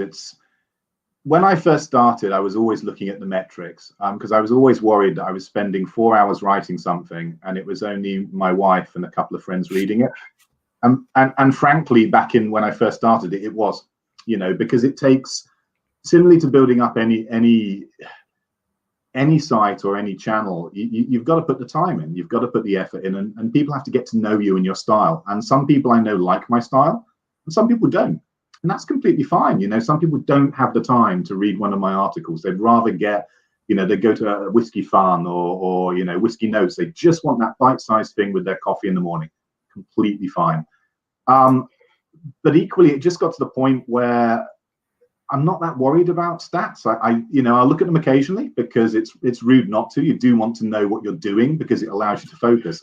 But that sort of dire need to, how did yesterday do? How did today do? Has kind of dissipated. I write it as I see it. I write what I want. It's my little corner of the internet, and then I move on to the next thing. So similarly to my whiskey purchasing, back when I started, and I spoke to Roy about this on his channel, all over chasing releases, got to have this, got to have that. And yeah, I've just chilled out. I'm just doing my thing, and I'm doing the thing with the site. Some days I post, some days I don't. It's just nice to, get up, and if you start writing and it's not coming, just stop. There is a great pressure, and I sometimes feel this when I do the advent calendars at Christmas, try to write something, and there's an immense pressure when you get up at 6 in the morning and you're looking at the clock and you're like, I want to post at 9. I've got to do a job. I've got to post, and it's not working. The words aren't coming. They don't always happen. So it's just really nice to relax about it, and sometimes just to put the pen down, go away, think about it for another day, and come back and have a go at it again. So yeah, I'm pretty chilled about it. But I do put the time in. Particularly on some of the big ticket items, as people talking about FOMO. I've written about that, and fury of missing out, trademark. Fury, yeah. A few times, and yeah, I'm very happy to tackle some sort of meaty subjects. It's good fun. Yeah, it's something that I don't really understand, I have to admit, because I genuinely don't care about catching. If I miss a bottle, so be it. There are literally tens of thousands of bottles that are available to me at any one time. So I don't get the FOMO. I really do just stay out of it. Sometimes I'll have a go at like not an auction, what do you call it? Like where I've forgotten the name for it now. The name escapes me. Where people you pre-register and maybe you'll get a chance. Ballot? Not. Yeah, ballot is the word I'm looking for. Sometimes I'll chance something like that. Sometimes I won't bother. But yeah, I mean, I actually did get the Bimber peated cask back last year. Haven't reviewed it yet because I haven't got around to it. But obviously, by the time I do review it, nobody's going to be able to get it anyway. So. Oh, just I didn't want to prod that nerve. I'll say it now. I really hate Bimber release days because they're such a double-edged sword. Because on the one hand, it's lovely to see people with such interest in what we're doing, but on the other hand, the FOMO and the fury is palpable. One day when I'm not working for someone in whiskey, I'll publish all the PMs I've got. It is brilliant hashtag. Thank you. It's quite eye-opening that, yeah, as Ian says, FOMO and Bimber go hand in hand, and it's a real shame. But we're only producing 50,000 liters. 50,000. You look at some of the other distilleries. Even you look at Cotswolds. We're tiny even compared to Cotswolds. So it's really difficult to manage, and it just makes for, as I say, on the one hand, you're excited to see people excited and buying your whiskey, and on the other hand, it invariably ends up, just being a little bit awful with how people get upset. And the problem is that everyone's got an opinion on how it should be done. Everyone loves telling me how to do my job. I really appreciate that. But I'm of the view that there is no perfect way. There is no silver bullet. For every person you say, oh, ballot's the way forward, there's someone else saying, I hate ballots. I'd rather you didn't. Mm-hmm. And so it puts you in a really difficult position where you can only try your best, and be happy that, there are worse problems to have. We could release Bimber and no one would be bloody interested. And now that's a problem. It's true. When I was catching up with the comments on the last release, going a bit off piece, but the people were saying, well, you should do like club only releases, and I was like, well, that's all well and good, but then everyone who wants this will just join the club, and then it will just be the same problem. You'd have 300 people scrapping over 100 bottles. Yeah, I mean, the only attitude and the only way to do it is as you do, Vin. Just don't get involved. Enjoy your whiskey, and just try to stay out of it as much as possible. And yeah, I've for the last sort of 4 or 5 years, I've been trying to do that. My work sometimes you really fancy something and then you don't get it, and it's but as much as possible, yeah, just try and keep it fun and easy going and enjoy it. Frankly. Yeah, absolutely. And the one thing I absolutely recommend to everybody is if you don't get a bottle first time round, don't spend the secondary market value on it, because it's just creating that spin cycle of people buying it to flip it. But I mean, I'm not here to tell you what to do with your money, but if you want to see this kind of practice stopping, don't buy the secondary market. That's such a big. That's a question for a whole topic. Yeah, you've got 2 minutes to answer that. Yeah, we've only got a couple of minutes, so I'm not even going to go on the sort of the why I think the secondary market is both evil and necessary. There's not enough time for that. No, maybe a big old Dramble post at some point. Oh, I've done a few, and there'll be more to come. Absolutely. So yeah, obviously the Dramble. You're pretty much everywhere though, right? With the Dramble. Yes and no. My main outlet has always been Twitter, and it just is because I work in PR and I was an earlier adopter of Twitter, so I understand it. And I'm a bit old now, so I'm not down with the kids on Instagram. So I do all the bim. I end up with so many. I probably run about 30 social networks for various companies and myself, and it just ends up with someone saying, "Hey, why don't you join this network?" And the answer is just no. I can't cope. There's and now we've adopted Microsoft Teams, and there's messages everywhere. So no, my main outlet is always Twitter. It's where I feel there's an opportunity to actually have a discussion. I'm not a photo poster. My photos are terrible. You should look to Ian. He's He's quite shy about it, but his photos are excellent. I'm a writer, and therefore Twitter allows me a little bit more scope to build a thread and to have a conversation. Absolutely, yeah. And I'm a talker, so video suits me. Perfect. There you go. Yeah. So, well, again, another really quick 20 minutes. Actually, I didn't talk about the whiskey much, but people were talking about it in the chat, so that's good enough for me. But thanks for coming along, Matt. Hopefully you stick around. No worries at all. And we're going to be moving on to some peated whiskey. So thanks for coming along, Matt. Cheers, bud. Congrats on your achievement. Thank you very much. Thank you. Yeah, so as I said, let me just get rid of this banner. We're going to be moving on to some peated whiskey now. So again, not teaching anyone to suck eggs, but this is going to be a bit of a shock to the system if you're not used to this sort of flavour profile. So please bear with us. But I'm going to bring in my guest for this, Roy, aka Aquavite. Hello, buddy. Hey. How you doing, my friend? Man? Congratulations, Vin. How you doing? Yeah, I'm ecstatic, man. We're like night and day over here. What's that? The lighting? Yeah. Aye. I tried to emulate your lighting once, and it didn't go well for me, so I just bleach it. That's me. No, but I'm still messing around with it. Actually, the reason that some of these are off is because I was trying to move things around and I moved electrical cords. So I need to do it tomorrow because I'm live tomorrow night. But we'll get to that. As long as you can see, and as long as you can hear me, right? That's all that matters. But absolutely.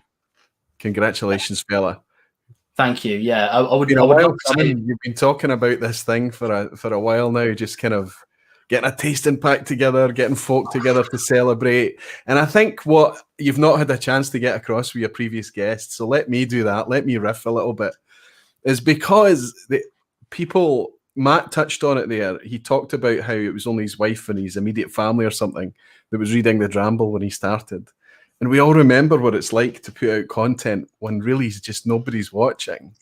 And you've kind of got to treat it and kick it along the road as this kind of self-indulgent little hobby for a while, and just to see if it gets any traction. And then one day, you don't know when it happens, but one day you realize, that to use your words, that it's a thing. It becomes a thing. And then that thing starts to make demands of you. But it's fun demands. You enjoy it and you do it, and it builds, and day by day and week by week it builds. But I've often said this, so I'm going to say it here. You're Mr. Consistent. It's amazing that you're here 5 years down the line. I know the effort that takes. You're almost a year ahead of me, buddy. You've been going longer than I have. And you were my 11th subscriber. And you were the first person to subscribe to me who I knew and I was watching. And I remember when you subscribed, and I remember just being so pleased that somebody who's into whiskey and already doing content out there would be interested in subscribing to me. And I'll always be really, really grateful for that. And I remember that you left a comment, and a wee bit after you subscribed, I think, just to kind of a wee supportive comment to say that you hoped that I would do more and you'd be back to watch again. So I'll be forever grateful, Vin. Absolutely, yeah. I mean, I remember watching those first few videos, and you even sort of said, I think in the videos, you just like, this was a lot of effort to do, and I'm not sure if I'll bother carrying on with it or whatnot. And I was just like, nah, this guy's got to carry on. You know, I mean, just like the rest of, I always say, like, all of our first videos are not great, right? That's probably fair to say. But your not great versus my not great was like leaps and bounds ahead of it. Like your first few videos were like probably a year and a half's worth of my work. And even now, you know, like when you do your live streams obviously every week, but when you do your actual released content, it's just so immeasurably polished, and the work you do. I mean, I put 2 hours of video in, you put something way beyond that in. Well, I mean, we should all be looking at our original videos and cringing. We really should. We should be looking back and saying, oh my goodness, I could look at the state of that. And you've got this kind of rabbit in the headlights look about you as you're looking at the camera. And we should be able to look back and see that whatever we're putting out now is moved on in some direction at least. And we're more comfortable, and we understand the tech a wee bit more. But there's Jimmy Leggin. Good to see you, Jimmy. And another one from Kilco as well. Sorry, I didn't want to stop you midstream there. It's Brian too. Superb, Brian. Good to see you. What a legend. Brian's just started out putting out his own content on YouTube as well over there in the States. Yeah, and I think that's what the platform affords, is that, as you touched upon earlier, with the technology coming along and people having, the power that a smartphone brings in their pocket, really, they can go live, they can make really good recordings, and they can start up sharing content. I think when somebody does what you've managed to do, Vin, and that is to do it week in, week out, I mean, it's brutally difficult sometimes, right? Brutally difficult.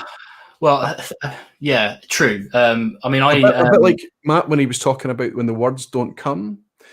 I imagine for a reviewer, because you and I do different things, we do different things, and when you're sitting with a whiskey, I imagine for you, because I sit with whiskies like this all the time, it's not that you're disliking it, but it's just not inspiring you. It's not firing anything. It's just whiskey. It's just kind of doing its whiskey thing, and it's not really giving you much to talk about. And you've managed to bring that content, and also you've managed to more or less stick to this theme of things that are available, things that are affordable, but also you're intrigued by, and I think your pack shows this very well tonight, you're intrigued by interesting things. That's unique, because the things that draws you, none of these whiskies are straight down the middle whiskies. None of them are crowd pleasers, Vin. You talk about this era like Lindsay that we're about to enjoy together being a divisive Marmite whiskey. I actually think that everything you've chosen for this pack is like that. It's all interesting, thoughtful whiskies you've put together.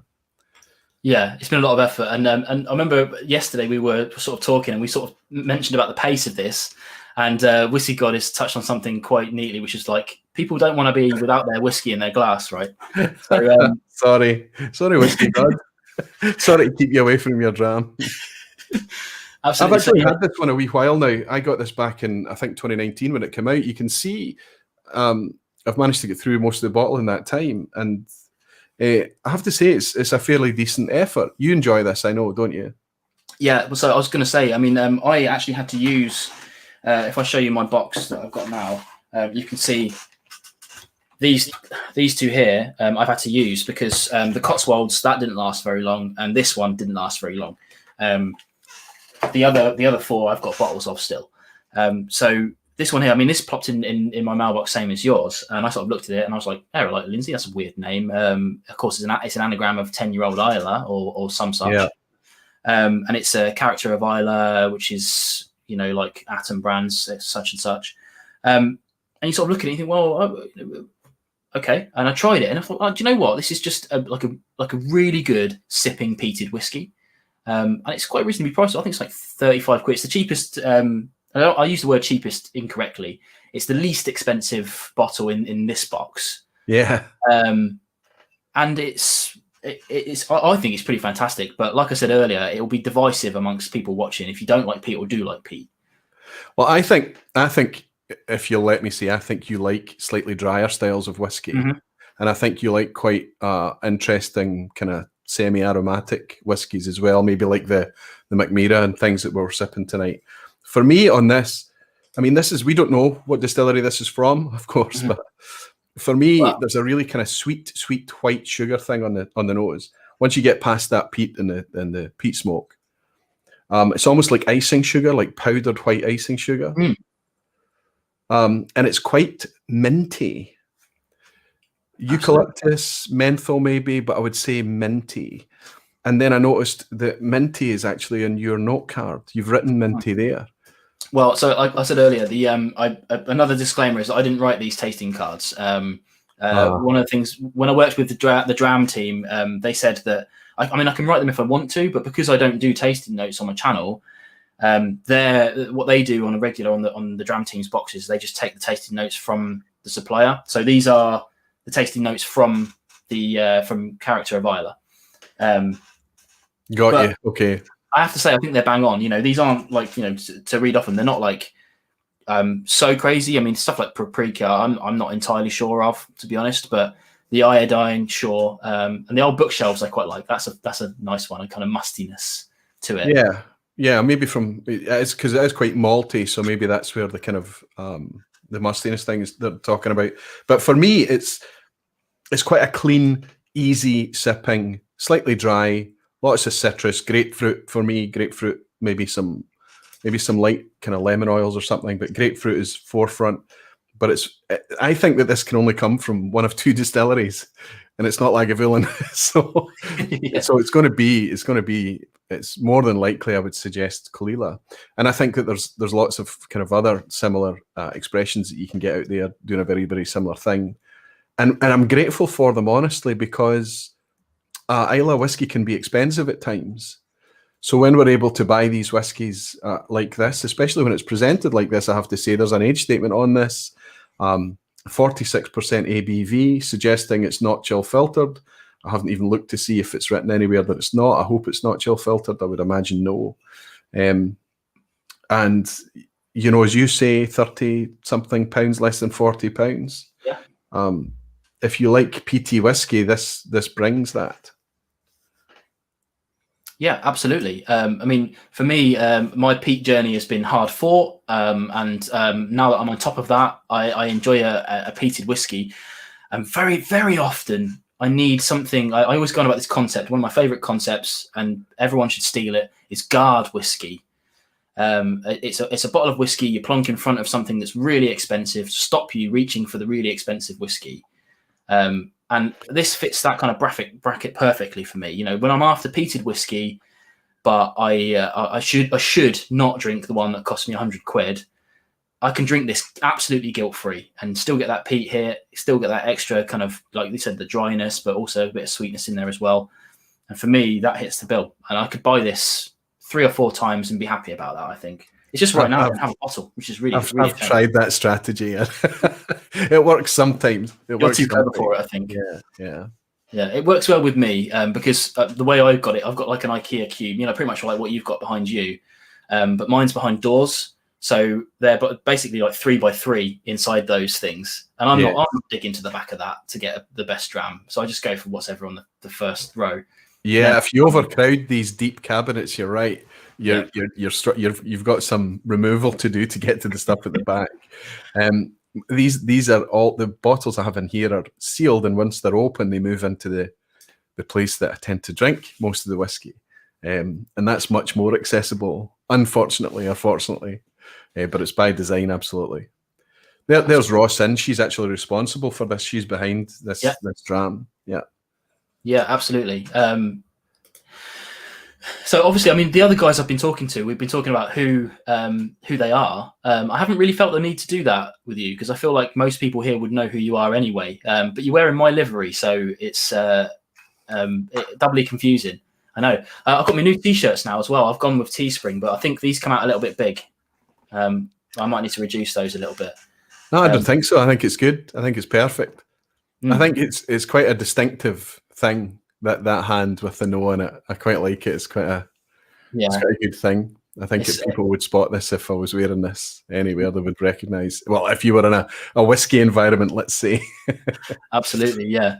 And these things, I just sort of did this on YouTube, wee little plug here, but down below you can pick these up on the Teespring merchandise store. But this hand is one of my favourite logos. That it's because it's got a really funny story about it with me and you. But it's one of those stories I like to share in person. So if we meet in person, ask me about the story behind this logo because Roy designed this for me, and you'd think it'd just be a hand with the no on it, and it is. But he really did try to do something interesting with it, and I could not do anything with that. But I won't go into that now. I don't want to waste. When you decided no, I didn't fight you on it. I think it was the right decision. Nobody's supposed to know that I was involved in that logo because when people wear that T-shirt and things, it's a Vin identity. It's Vin's. It's Vin they should be thinking about. It's Vin they should be.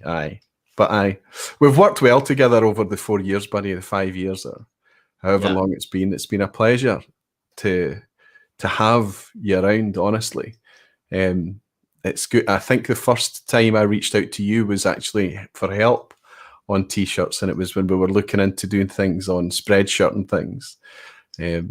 But yeah, I didn't go down the Spreadshirt route in the end, but I reached out to you just to ask you some questions, and you were super helpful.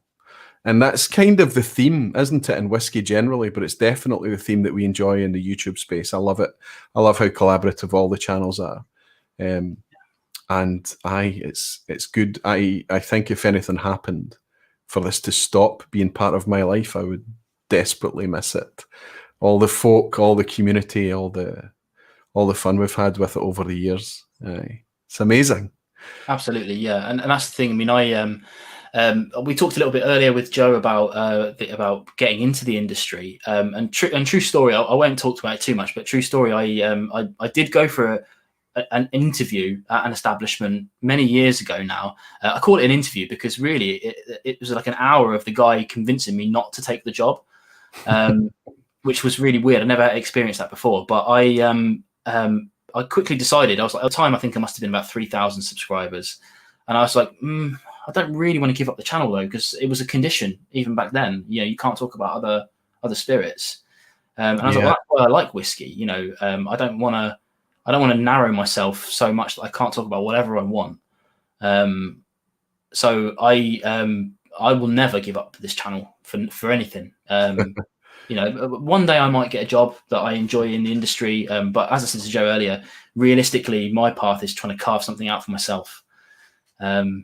One day, maybe make it full time. Wouldn't that be lovely? Well, you know that I am now full time. Yeah. But that wasn't by.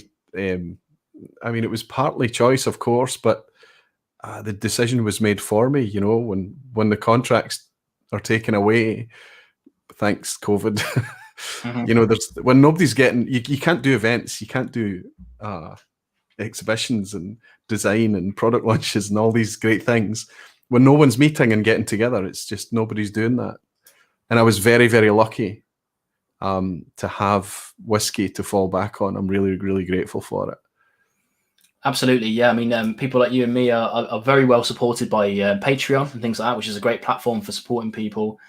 And whatnot, you know, and moving on from that, like I think we both do the join button as well, which is something I'm not really. I just added it because I could.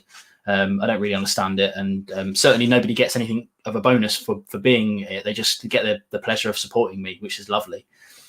But yeah, well, that's the thing is that before I was a creator, I did used to support other creators. I supported other channels that I enjoyed because I wanted them to endure. And I realized that I was paying money for, you know, TV streaming services and music streaming services and books services and things that I wasn't using. I was watching YouTube like crazy. And so I kind of decided that that's what, if I want these things to exist and endure, I should do that. And we're fortunate to have that there as a support, absolutely. Because it means that we can, like you say, we're not stuck to a brand. We can say what we want to say. We can we can use the community funding to preserve independence. It's a good model. This is one of my favorite comments here. I mean, I'm not looking at the actual stream itself, so I might well have picked up a dislike or two on this.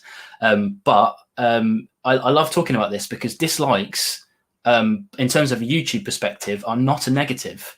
They are a viewer engagement, and they greatly help me. I'm not suggesting that you hit dislike instead of like. Please do hit like instead of dislike if you do like it, because one thing it does is hurt me right in the heart when dislikes come along. But in terms of destroying the video, they do not. And I think once you realize that if you are gathering dislikes, it's because YouTube is perhaps casting the net for you a little bit and putting your content out to audiences that you wouldn't otherwise get to, and that inevitably will bring some down thumbs. I think tonight, buddy, that's a mouse slip that we have there. And actually, I'm noticing on my streams when you do get some down thumbs, which happen every week, you tend to find that after the event, YouTube goes through a kind of cleansing thing, and some of the down thumbs disappear. So there's an odd thing happening. So there is mouse slips, but there's another one in just to demonstrate. Thank you. Thank you all. Honestly, if people ever dislike my videos, I would rather hear about it. You know, like in a comment below. If you don't like something, please do tell, because I like we've said before, I craft my videos depending on what I want to make. But if people don't want to watch it, then I would gladly hear opinions for sure. Just don't be nasty. That's what we always say. There's no need to be nasty. Well, I mean, even sometimes, even when there's some difficult comments to handle now and again, there's a value in everything. And the only thing I can't stand is when people are cruel or personal. But, you can kind of engage with anybody, and anybody's got a criticism and things. And, it's all interaction at the end of the day. And we've got thick skin now. Vin, you've got thick skin after 5 years. Absolutely. It doesn't really hurt you anymore. I've seen the worst of the worst come through. But yeah, thanks, Ryan. It's been a very quick 20 minutes. Usually we could talk for hours, but obviously, if people don't know who you are, where can they find you? You can find me on YouTube. You've no doubt you've put links in the description box below. I should have, and if I haven't, they've been in all of the posts coming up to it. So please do check out. I'm going to raise this glass, buddy. This is quite sooty. I'm getting quite a sooty thing on the finish now as well, which is nice. I'm going to ask everybody in the chat tonight as well, just to raise a wee glass and to say thanks for all the effort. I know, buddy, especially when life gets in the way and you've got a little in now and it's getting harder all the time, a full-time job, everything. It's hard to bring it week after week, but you've done it, buddy, and we all appreciate it. Vin, thanks very much, and congratulations on 10,000 in 5 years. Cheers, my friend. Thank you. Legend. Thanks, Roy. So we're on to our last dram then. As you might have noticed, this is a little wee dram. This is a 10ml. Now, if you're a fan of the dram team, you'll know that they always do this 6th dram. But the way we would class it is kind of like more of a festival-sized dram rather than a full-size whiskey. So this is a chance to try something that's probably a little bit more expensive, which is the case here today. But I'm going to bring in my very patiently waiting last guest. Here is Ben, a.k.a. the Spirit Specialist, who is in the shop right now. I am indeed. Good evening. Just you're talking about dislike being hit. Just check out these dislikes about to come through now once I start rabbiting away. How you doing, buddy? How you doing, man? You've had a busy day, right? I've been putting 44 sample packs for a online tasting event next week, which are now strewn on the floor around me because I need to make sure that none of the bottles are leaking when I put them in the post. Amazing. Well, I mean, that's good. It's good that you're doing that kind of quality control because some might not. Some might recognise Ben from a little while ago. Again, he's another influencer of mine because he started his channel before I did, a dram a day, where you bravely try to do a whiskey a day for a year. And I think you only came close to not doing it. I think you uploaded at like 23:59 like one time. Right? Yeah, there was one upload where it all went a bit tits up. And it was like, oh God, it's not gone through. I thought it had uploaded and it hadn't, and it was literally like 2 minutes to midnight that it went through. But that included a 2.5 week holiday in Florida and my wife giving birth to our 3rd child. So yeah, it was. Don't lie, Mike Little. It was. I started on Burns Night, so. Burns Night 2016, to Burns Night 2017. It was 366 videos because it was a leap year. And then it was about 4 or 5 weeks after I'd started doing literally every day, Vicky turned around and went, I think I'm pregnant and I'm due in October. So we had all that to deal with for the second half of it as well. But managed it. £7,000 for Children's Heart Surgery Fund, so it was worth it. And I like to think that it got me the job with Gordon and MacPhail as a result of that. So it was well worth doing. Absolutely, yeah. Because I mean, it wasn't you weren't just like a kind of interested enthusiast, although you were, but like you were working in the industry before that, right? You were Oddbins originally. Well, so yeah, I was actually when I did a dram a day, I was out the industry. So I started off with Oddbins up in Newcastle in my uni days. I ended up working for the Whisky shop chain, and I was manager of the Whisky shop when that opened in York for 5 years. Left there, went to Diageo. That was a massive mistake. I just was not the right fit for Diageo. It was just not the right place for me. So I was working with a company that were dealing with pubs, but I wasn't dealing with drink. And it was a football podcast that I listened to while I was walking the dog, The Guardian, Football Weekly. And one of the journalists that was on there was trying to drink 366 different beers in a year. And I was kind of walking the dog, and I can still remember thinking this at the time, going like, could you do that with whiskey? You know, is that possible? Is there that many? You know, if I did literally distilleries and brands rather than, you know, a 10-year-old, a 12-year-old, a 15-year-old, and just kind of decided to go for it. So, you know, it was Christmas time, so I thought, right, I'll do Burns Night to Burns Night, see how that goes. If I do it for charity, at least that gives me the impetus to carry on going rather than just giving up. And I had about 40 or so miniatures already kind of stored away. So I used that to kind of get myself going, and then just went on social media and just said, look, this is what I'm trying to do. I'm trying to raise money for charity, to which some people then went, you're drinking whiskey for kids. It was like, no, it doesn't work like that. But I ended up getting, I was at the halfway point, I had enough miniatures donated to get me to the end, which was amazing. And it was a different distillery every single day. So it wasn't like Glenmorangie, Kinted Ruban, all the different Glenmorangies. It was right, I've done that distillery, now I move on to another one, now I move on to another one. So it's brands and everything like that as well. And it was great. I learned a lot. And as you were saying about, you and Roy were saying about you starting off doing, like going back and seeing your first videos, you know, it was literally an iPad on my kitchen table and you could barely hear me. And then within a couple of weeks, it was, I've got a tripod and that looks a lot better. And it was still rough and ready, but for me, I didn't really want it to be professional. I wanted it to be kind of like just honest. And yeah, I rambled on a lot of them. And there were quite a few people going like, why are you spending 15 minutes talking about this whiskey? And it was like, for me, the interesting stuff was almost less about how it tasted and more about the background. So I wasn't just kind of rocking up going, it tastes like X, it's good, get it. It was, right, this is the distillery, this is when it was founded, this is where it is, and putting pictures up and everything like that, because that's the stuff that fascinates me.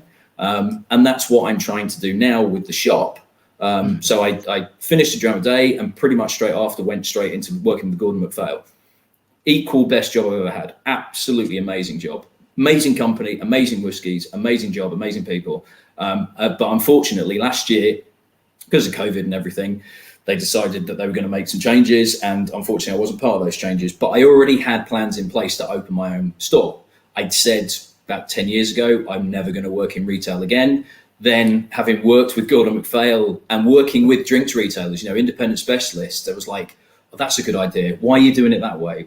How are you still in business? You know, I could do this a lot better. And I'd already kind of got a business plan in place, and really getting made redundant last October was the kick up the arse to get out there and do it. So I managed to get a business loan, and here I am. I have a shop.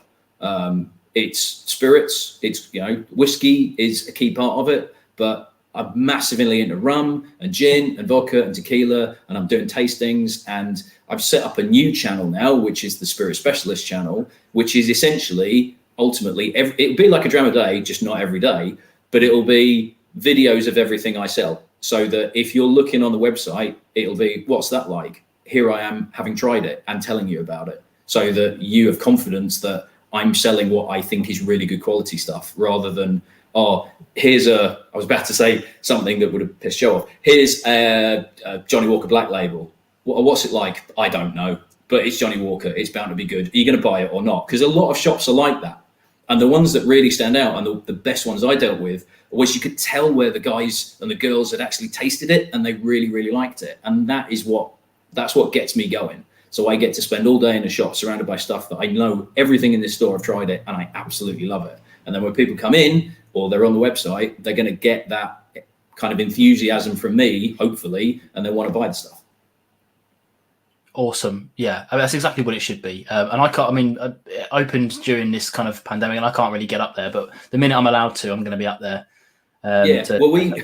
So I opened on the 7th of November was when I opened the doors, and so that was the Saturday, and the Tuesday before was when we went into lockdown 2. But fortunately, because I count as an off license, I could actually like keep the doors open. So I've still had people kind of like, "Are you trading?" I'm like, "Yeah, come in, in you come." You know, it's doing really well, and you know, like this. Amazing. I love Lechek. It's just like the most underrated peaty whiskey ever. You know, if not any, I'm sure everybody's aware, but if nobody was aware, Lechek is Peated Tobermory. It's the original name of the distillery.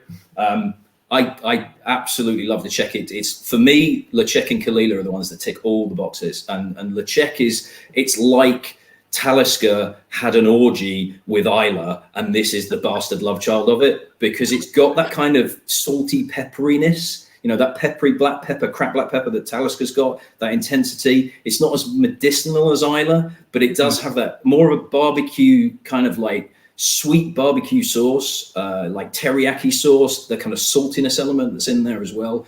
There's a really rich oiliness to it as well. I've got 2 on the shelf, the Sinclair series, the Rioja cast that they did. And then Gordon MacPhail did a Hermitage finish, 3 years in Hermitage casks. Both of them are incredible. Both red wine versions of Le Chec, and it works brilliantly. And this is the first time I've ever had it, and I love it. It's just great. If anybody is in the chat and they want to give me a shout in terms of, we're the distributor for it, I'll put it on the shelf, because I would happily sell this. Yeah, definitely. John at Heroes and Heretics is in, so definitely give Ben. I mean, I've got a question Email here about, me, please. Yeah, got a question here about what shop you are, but I'll just put it back on there. The Spirit Specialist.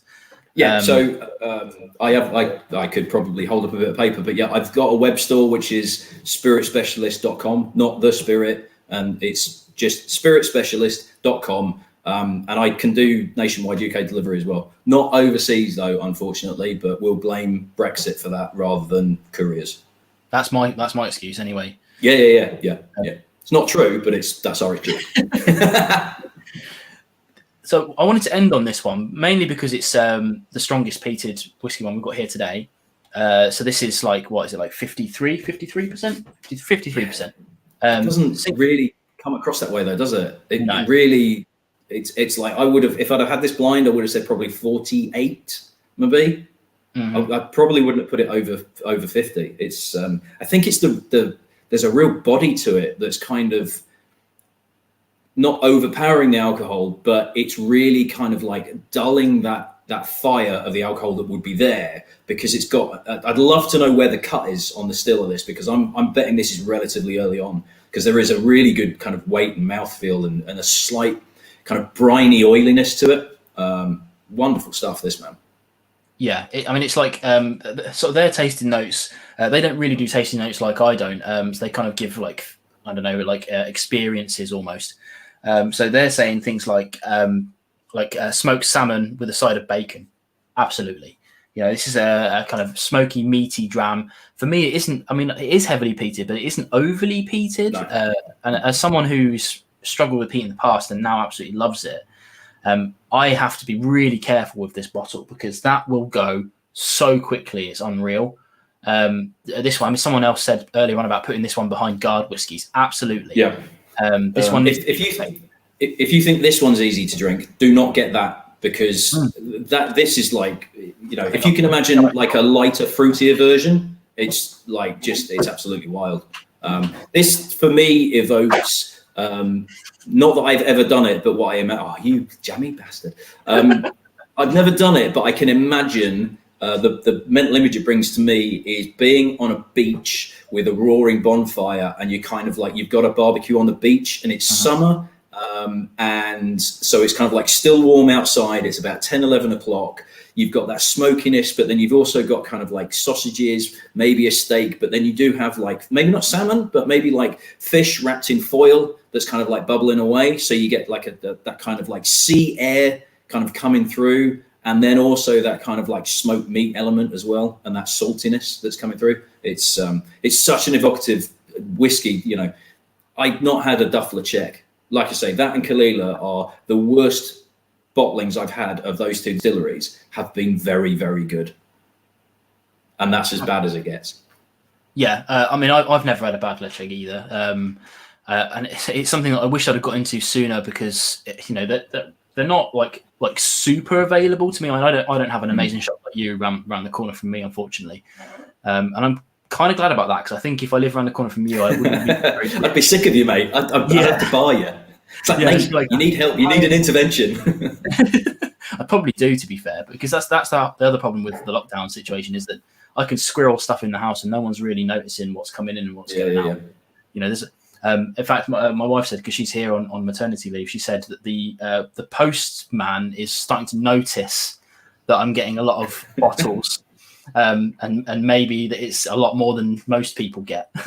Yeah, but it's for work. It's for work, honest. I know. It's when you start putting the recycling bin out, and it's like normally you're just doing one recycling bin, but then you have to do like a second spare one because it's all clinking. And it's like, oh, this is work. Honestly, this is just, I'm decanting samples. I swear. Mm-hmm. Yeah. Now, this one here I'm trying to stay away from the words cheap and expensive because it's very good value for what it is. It's about £100 a bottle, which is why it's the wee dram in this. Which you maybe correctly but incorrectly picked the small dram accidentally. Yeah, I definitely sold myself short on that one, and I think it was. I think I was kind of like, I was early enough. I think you got hold of me. I might have replied earlier, and it was like, which one do you want? And I was like, oh yeah, I'll go for the check because I've not had that one. And then obviously you hadn't told me, you sneaky git, as well. So the pack turned up, and I kind of opened it up and went, oh crap. But that's the way it goes. But at 53, it's I've pretty much necked it because it's that good. But that's definitely one that if I can get it in here, I will do. And to be fair, mate, so to kind of like put it into context with people going like, price points and everything like that. So the G&M LeChec is a 12-year-old and it's 45. So it's not cask strength and it's a similar age. And we're looking at price-wise, 71 quid. So for the cask strength 13, around 100, actually, that's a fair price, And that's kind of me as a retailer looking at, so people are starting to now get all the emails going, oh, would you like to try this? Would you, this is new.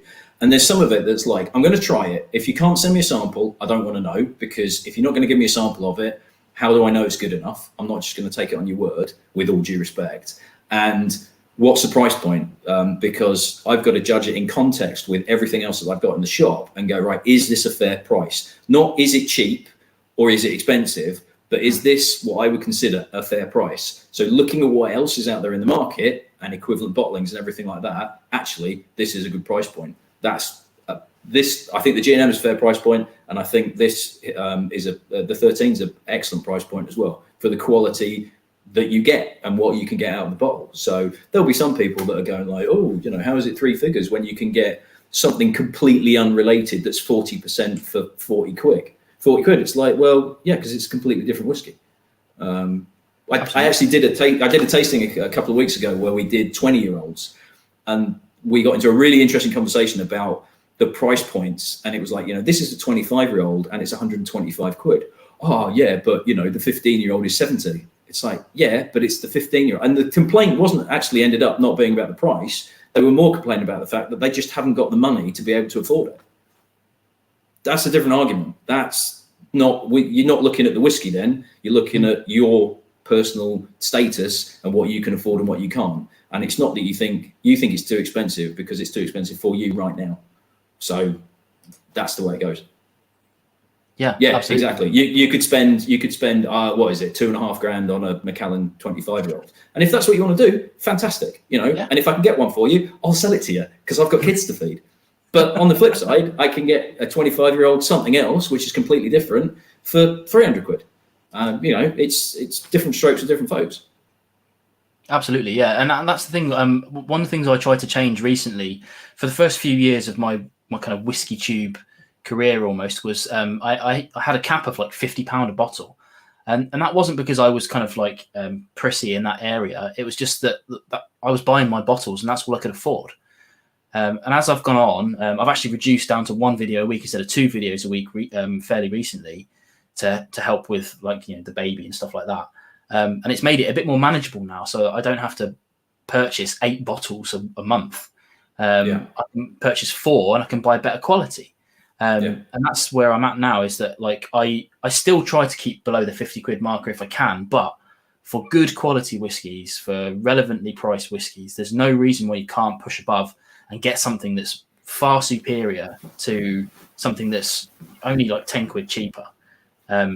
This tasting pack today has been fairly expensive in terms of the bottles. We're talking the Aerolite Lindsay at 35, and the rest were about 60, 50, 70, 100, that sort of era. It's a lot of money. It's a lot of money for the average person, but hopefully everyone's really enjoyed the quality of the whiskies tonight. Have you been drinking along, Ben? On a couple of them, yeah. So I was putting the kids to bed and getting across to the shop, but I did the last three, and I'll save the other ones for beforehand. But yeah, it's too much emphasis is kind of on quality and price being inextricably linked, and actually it's not. And it kind of, it's also what works for you. I was lucky enough to try the Kalila 50-year-old. I got a 1 CL sample from G&M that was supposed to go to somebody else, and it didn't. So I ended up trying it, and it blew me away. And it was £17,500 a bottle. And if I had the money, I would have bought it. It was absolutely amazing. Just stunning, blew me away. And somebody could turn around and say, oh yeah, but for 17.5 grand, or maybe it was even 20, you could get X amount of all these other bottles. And it's like, yeah, but if I had the money spare to be able to afford that as well, I would do, but I don't. So therefore I've got to scale back. I've got 3 children. I can barely afford 20 quid. So therefore, what can I get that I can afford that is good in the context of that price point, and it's, that's what I'm trying to find is, I'm trying to sell what I believe is good value, and the price point is different to how much it costs in my head. So Absolutely. I've got bottles at 150 quid, I've got bottles at 30 quid, and I think they're all good value compared to other things that are out there that I don't think are good value for what you get in terms of what I think are quality, but then also kind of what you're getting for it in terms of like compared to everything else. Yeah, without a doubt. We've actually reached our 2-hour mark, which is insane. Very quick 20 minutes again, Ben. It just flies by, as right? Always, mate. As always. Yeah. I don't normally last 20 minutes, so can you tell the wife? I shall. Are you sticking around for a moment? Because I'm going to bring everyone else back in. I could probably stick around for a little snifter. Yeah, I think we'll just talk about what everyone's favourites were. So I'll bring Roy in. Ian, if you're there, I'll get a thumbs up. Yeah. And they're back as well. Iron Petra here as well. You're on mute though, guys. There you go, perfect. We've lost a couple of the others, but yeah, if I go around each of you in turn, and if you've been tasting along, if you haven't, it's fine. Ian's put on some fancy lights as well, lovely. Iron Petra, what was your favourite of the evening? I know you liked the Grand Tea, Petra, but has anything else kind of piqued your interest throughout the evening? I'll stick with the McNamara, but I did like the Glenallachie, the second one. That was also delicious. Absolutely. How about you, Aaron? I have to say, I like the 24, so I love port finishes anyway. So for me, that was a surprise, and I really enjoyed that. Excellent. Yeah. Ian, how about yourself? Any standouts for you today? I was very happy to be talking over the Firkin release. Port, great strength on it. That was great. I'm a big fan of Glenallachie as well. Biggest surprise for me, probably the McNamara. I think, honestly, some of the releases have been a bit mixed for me, but the Grand Tea, and I really also, I'm not a tea drinker either. It was a really nice dram. How about you, Roy? I don't know if you've been tasting along with us as well, but I know you're a fan of your peat.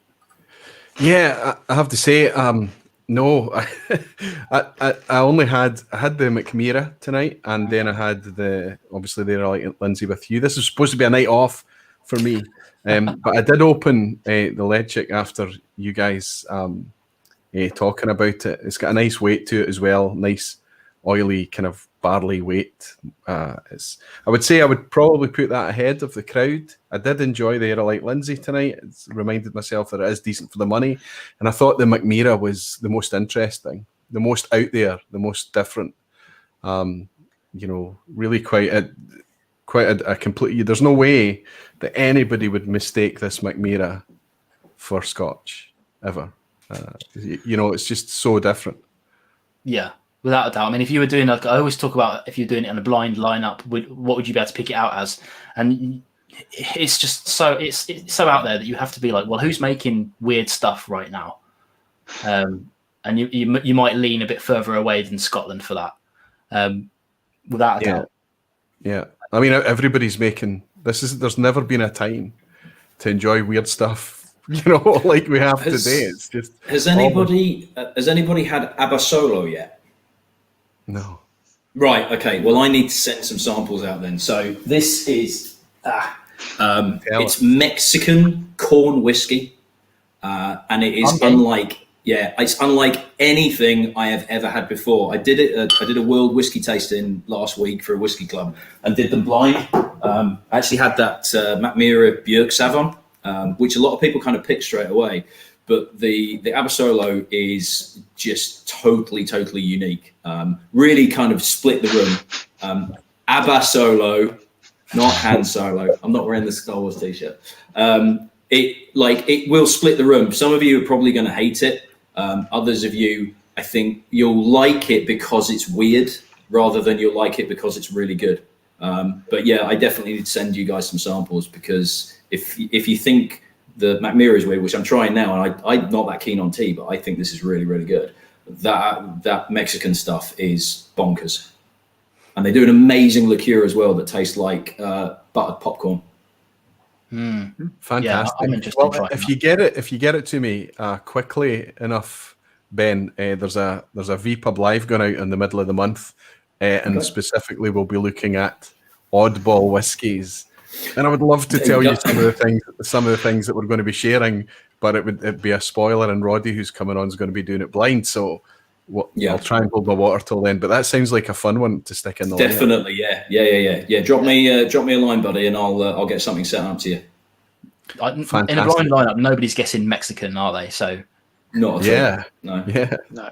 And does it actually say whiskey on the bottle as well? Corn whiskey, yeah. Yeah, it's the first dedicated whiskey distillery in Mexico. They've got like a traditional technique of soaking the corn, which kind of changes it. So it's what they normally do to make basically the masa that would be tortillas, and then they just basically ferment that. So it's a really bonkers kind of flavor profile. Don't be sending people to the whiskey exchange, for goodness sake. I've got children to feed, 3 of the little beautiful things. Are you selling this one, Ben? Pardon? Are you selling this I one? am, mate. I am, mate. Yeah, there you go.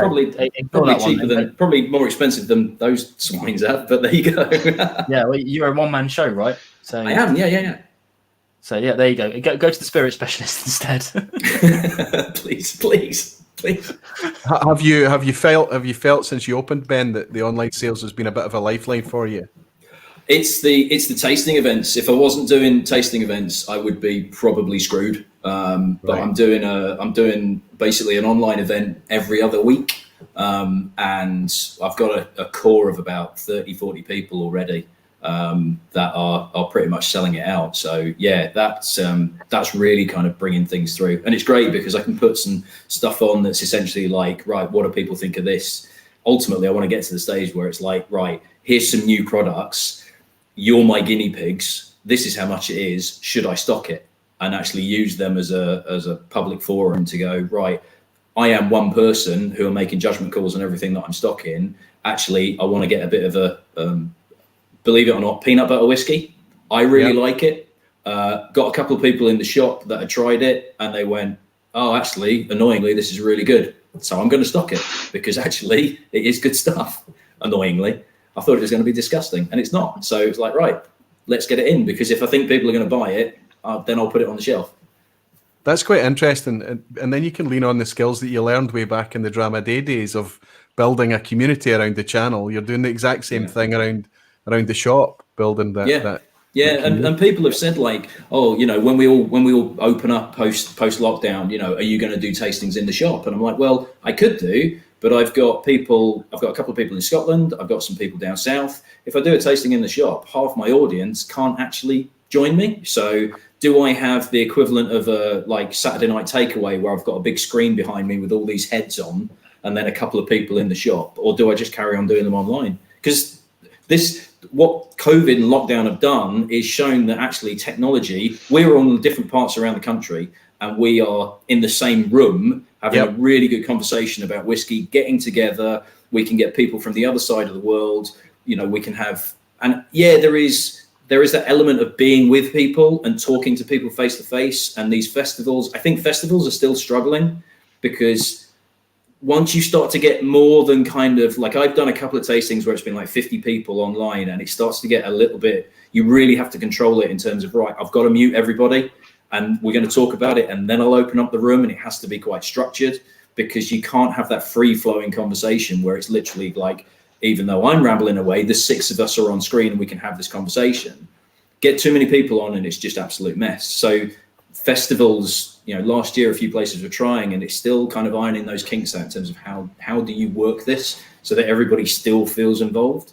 But on a smaller scale, I honestly don't see any difference between something like this to 20 people in a room, because we're still saying the same thing and we've still got the same capability of inputting. And if anything, we can actually kind of give more information, because we can bring up a screen and go online and show people the maps and everything like that. And it's a wee bit like being in a glass room, where people are all standing on the outside looking in while you're doing it, I guess. Yeah. You've got the ability to share whatever you're doing with a much wider audience, and you've got the ability to reach people that are much more remote. But Ben, you say this. Tell me, how much are you missing being in a pub and having a be hand you a cold, freshly poured pint of something? You must. I'm trying to figure out. So there's been all these Facebook memes going around, going like, what's going to be your first pint? If it's a Carling, you might as well just leave now. And I'm trying to really figure out like what it's going to be and where. But yeah, I am. The sun's not helping. For me, it's going to be like the first time I ever walked into a pub in my life. I just walked up to the bar and I said, "Can I have a pint, please?" The barman's like, "A pint of what?" Yeah. Could I have a pint, please? A pint. That's right. I am over 18. I've just shaved. It's almost like it won't matter what it is, right? It's just going to be the fact that we can do it again. I'm really missing. Yeah. I mean, it is nice to be able to connect, and I think that it's kept our sanity going. This thing, this technology, this virtual thing has kept us all sane. But I'm desperately missing people. And my kids are absolutely sick of looking at their grumpy dad. Dad needs a night out. Why do you think I opened my own shop? Yes. Just to get out. You have a cave to go to. Yeah, I've got Daddy's got to go to work now. Bye. I'll leave you with Mummy. She looks really happy while she's staying at home. So that's what we do in desperate times, is we end up getting loans that we can't afford and opening retail shops in the middle of a pandemic just to get out of the bloody house. Where are you, Ben? Sorry, I didn't pick up where. So I'm a little town called Howden. So it's south of York. It's just off the M62 it counts as East Yorkshire. Right in the centre of the country. If we threw a dart at Great Britain, you're right about the middle, right? Sort of, yeah, a little bit north than that. So we're probably looking at about a treble 5, something like that. A little bit higher, but yeah. If you look on a map, you've got the M62, you've got the M1, and the M18 kind of splits off. And where the M18 joins the M62 going towards Hull, pretty much on that junction is where I am. Excellent. There you go. I think we're starting to wind down now, but people are slowly bleeding out. Probably Ben's fault. But... Yeah, well, I told you the dislikes are going to come, mate. Perfect. Yeah, if anyone's got any burning questions, feel free to fire them across to me, and I can pass them across to everyone who's taken part today. But hopefully you've picked up some new whiskies today. Hopefully you've picked up some new people to follow today, and definitely a new shop. I think somebody's already bought that Han Solo off you there, Ben. So nice one. That's something you can pack before you go home tonight. Yeah, great. That's Roy's sample's just gone. Sorry, mate. That's all right. There you go. But yeah, thanks everybody for joining. I'm gonna knock you all out while I just say goodbye to everyone for myself. But thanks for coming along, everyone who's been in the stream today. You've all been legends, and hopefully you've enjoyed the tasting set today. Thank you, Vin. Congratulations. Thank you. Yes, congratulations, buddy. Well done, Bob. Yeah, very well deserved. Thank you very much. See you guys later. Cheers, everyone. Cheers. Bye. There we go. That's the end of the stream today.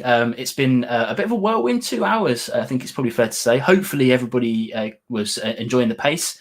Let me know, genuinely let me know if it was a bit too quick or if it was not so quick. I'll gladly do something like this again, maybe a little bit further in the future. It was a lot of work to put something like this together. I have to say, a lot of work. And again, massive apologies to people who were further abroad, who couldn't get hold of this. But I am doing something pretty cool pretty soon that you will be able to get hold of.